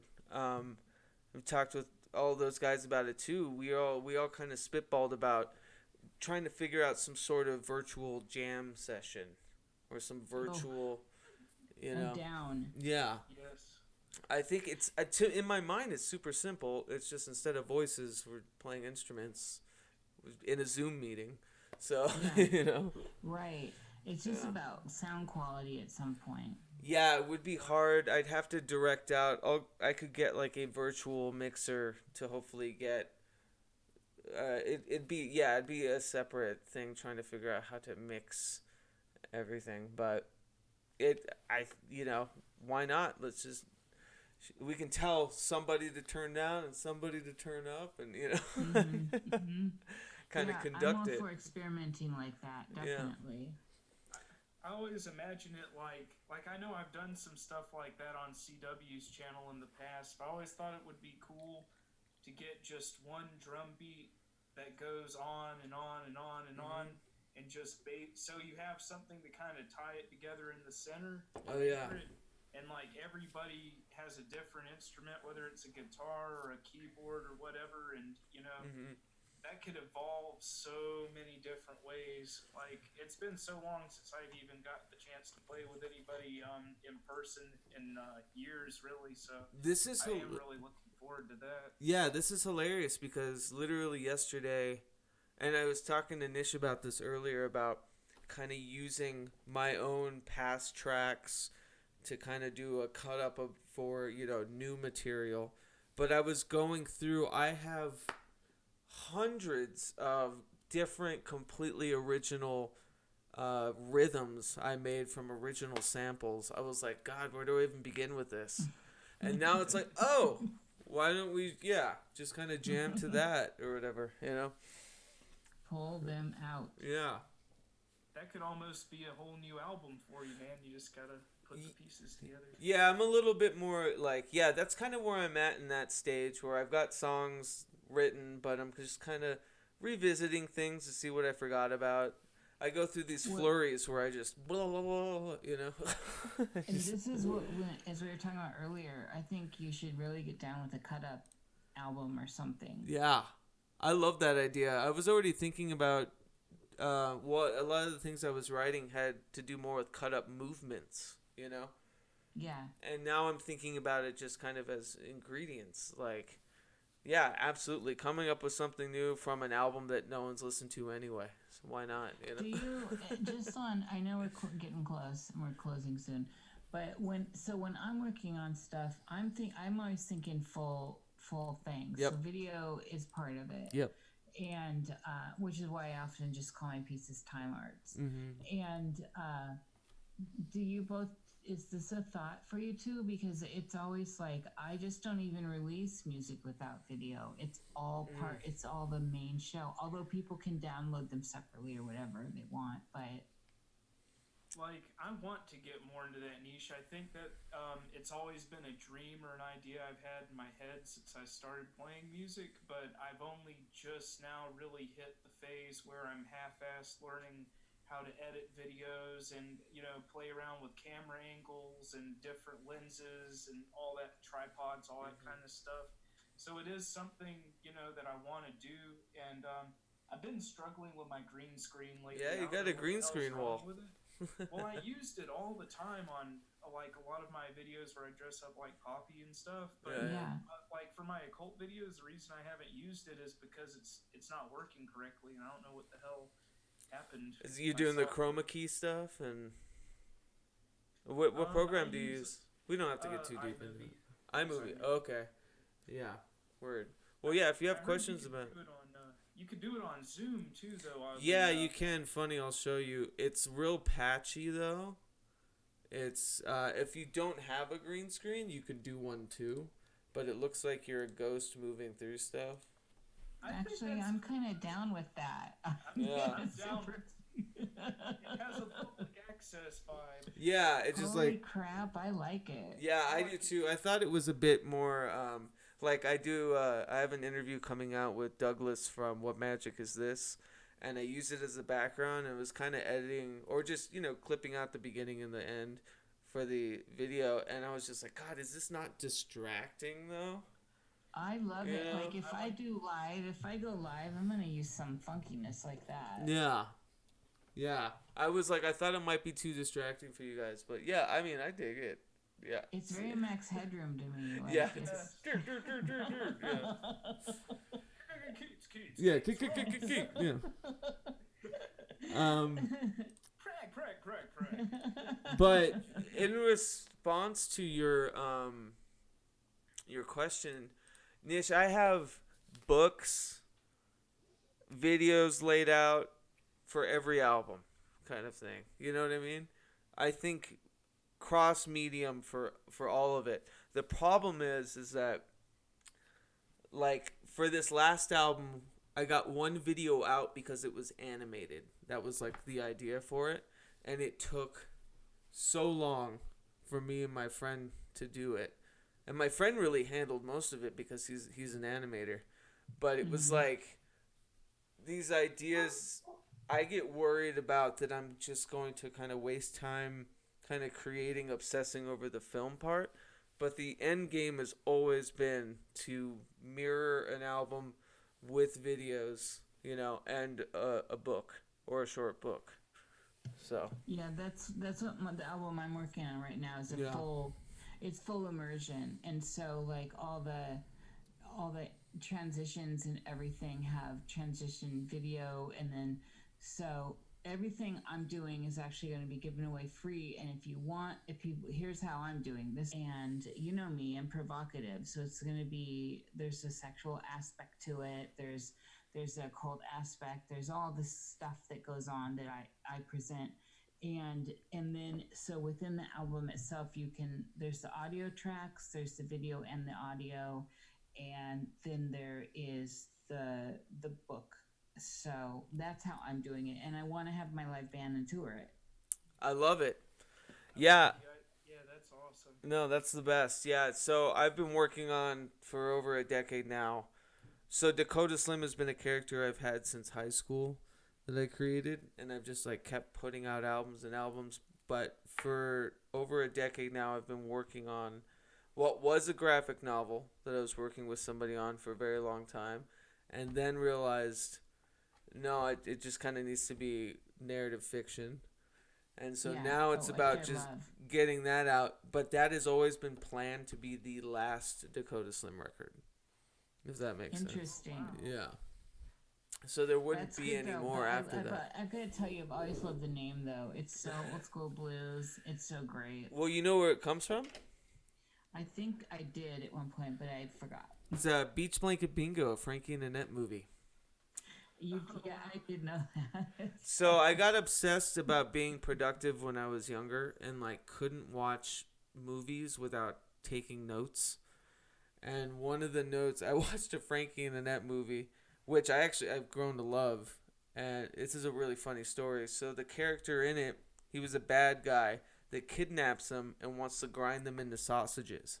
And I thought, that's the darkest shit I've ever heard for like Beach 60s, Blanket isn't it? Bingo. Yeah.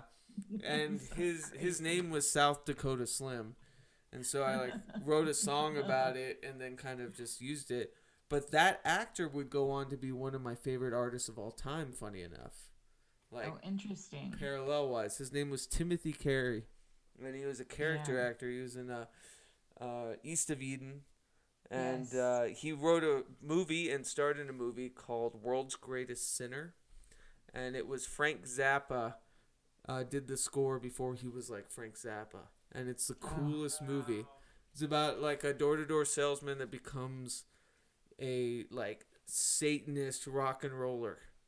Oh my god, I love it. And it's black and white, and it's from the 60s. You should totally check it out. I think I've been exposed to it, and I'm not, for some reason in my memory, pulling it up. I love early Zappa. I loved it when he could just make music on a bike. He did that one. So appearance on- he was promoting that movie when he was on the Tim Allen show. Yes, that's where he did the bike. Or thing, Tom right? Allen. Wait, Tom Allen? Tim Allen? Man, he just was when you And he see was the bowing the opposite bike. Yeah. action, you know, it's kind of like going back to what I was saying about Genesis Pure. Steve Allen, Robert sorry. Bristol earlier, though. you know, he did that thing with the bike and everybody just laughed at him like it was some kind of joke. But, you know, he was really challenging. That just shows how far ahead he was of the musical learning curve. Like, that was so far out of their, you know, Elvis Presley, Johnny Cash, whatever it was they were listening to at the time, perspective of what music is. Oh, it was completely novelty. It was a joke. Like, Yeah. oh, this guy can play. But the funny thing is, he was on the show promoting his score for the movie. So he was like, That's where yeah. okay, so where I was exposed to it. Yeah. yeah, it's just So fascinating good. stuff. And it's a clean cut, young Frank Zappa, I know. Boeing bicycle. Yeah. No mustache. Yep. Yeah, with like Yeah. the slim pants, it was great. Yeah. But he rocked that bike. I mean, that piece is amazing that he did right there. Unbelievable. Absolutely. But it was like, you know, to them or the general audiences, he was just another, you know, monkey handler or whatever they'd I know. have. Well, You know? that's just what Sam was saying. It was just out of no one could see. They couldn't understand, so it was laughable. It was bad. Yeah. And I mean, but yeah, fascinating. Yeah, I remember it was really cool. this is why we trudge forward and we keep moving forward no matter what other people say. Front forward march has been my my mantra Really, for you a really while. need that 1% that says, you know what, I'm going to go this way, Yeah. or you'll never have any new ideas. You know what I mean? You know what's funny is like a lot of times when I take long walks or because it's one of my meditation practices, I always remember adventurers go left. You know, How you Which hanging way? to the left? to the left. Yeah. Bitches until Oh, jeez. What was that, liar, liar, or whatever? Yeah. I'm a short, shriveled noise to the left. On that note, we should wrap. Yeah, you guys have been so amazing. Thank you so much for coming. Yeah, this has been incredible. Maybe we should do this like monthly or something. I can't commit to monthly, but I can commit to coming back. I love these kinds of round tables with people I love. Oh, I didn't have a date to do it monthly. Yeah, but definitely, I will definitely be back and do this. And yeah, I'm just so thankful. Thank you, Keats and Sam. This was Yeah. really fun. It was provocative, of course. I'm sure we pushed some button somewhere. No, I thought it was great. Nish, so the Cosmic Salon that's coming, that's in the preview. Everyone can go. I'll put all the stuff in the show notes too. But Nox Mente, the Obelisk, your beautiful music, your videos. Yeah, I think really just the Cosmic Salon. Everyone's kind of waiting in the That's wings. what, Yeah. that's what I want to get out. I mean, I do have that once a month show with my Right. sisters Solaris, Blue Raven, and Montana. Montana Jordan, and it's fun. It's fun. We really bring it. We open with a ritual and close with a ritual. So, and that's on Revolution Radio. I love it. I would love to catch up with Montana. It's been far too long. I love her so much. She Yeah. just makes me happy. I love her so much. She was, you know, an interview when Pragmagick started. It was at salons at the Waypost. Wasn't she your first one? She was close, yeah. One of the first. Yeah. And we did it live in front of an audience and she was just the best. Such a sport. oh wow. Yeah. And she's a big Viking. She's a Yeah. know, she's super tall and everything. I mean, she brings it, doesn't she, Keith? Yes, she does. Elvis and Johnny Cash power and everything in between. We share. We're gonna fight over those Elvis Johnny Cash boys. Yeah, exactly. I'm like, girl, you better back off. Yeah. And Sam, Yeah. Sam, you got you know, you guys still doing the Sunday chills? I know you didn't do one last week, but That I hate to say it, like I've kind of been caught in the middle of all that, but Right. That's not gonna happen anymore. All that is gone. Sunday chill and the It's Lost all Word? gone. Okay. No more Lost Word, no more Sunday chill, no more expanding the process. Done talking about it. Yeah, It really I'm does. sorry. You know, all I'll say about that is I love every single person that was involved in that, and you're all still my friend, and I just think it's unfortunate the way things panned out. That's an But absolute bummer. But, you know, I will absolutely be watching anything that you put forth. And, of course, Thank you, man. your YouTube channel is a great resource. And, you know. I've got a I'm video s- about. I'm sorry. And Nish has got to go, I'm sure, huh? No, I just want to say also, I'm sorry, Sam. There is, like, right, I do this show once a month with JJ and BB too on BB's blog. Check that out because we get real. Yeah. BB's great. Yeah, I haven't. Oh, seen she's her in the live. chat. BB just came BB's into the in the chat. chat? Yeah. Ah, No wonder she popped into my head. I'm not in the chat. that so I is don't know. crazy. Oh my Yeah, god, that's we're so funny. connected. Send It's her true. my love out there. I will. She'll hear it for sure. BB, I'm sorry you got the notice late. I know I kind of posted it in the Twitter group. I'll just say that. The Twitter group a little late. So, thank you for showing up. But Sam, yeah, let's talk more, you know, especially offline about doing more stuff, man.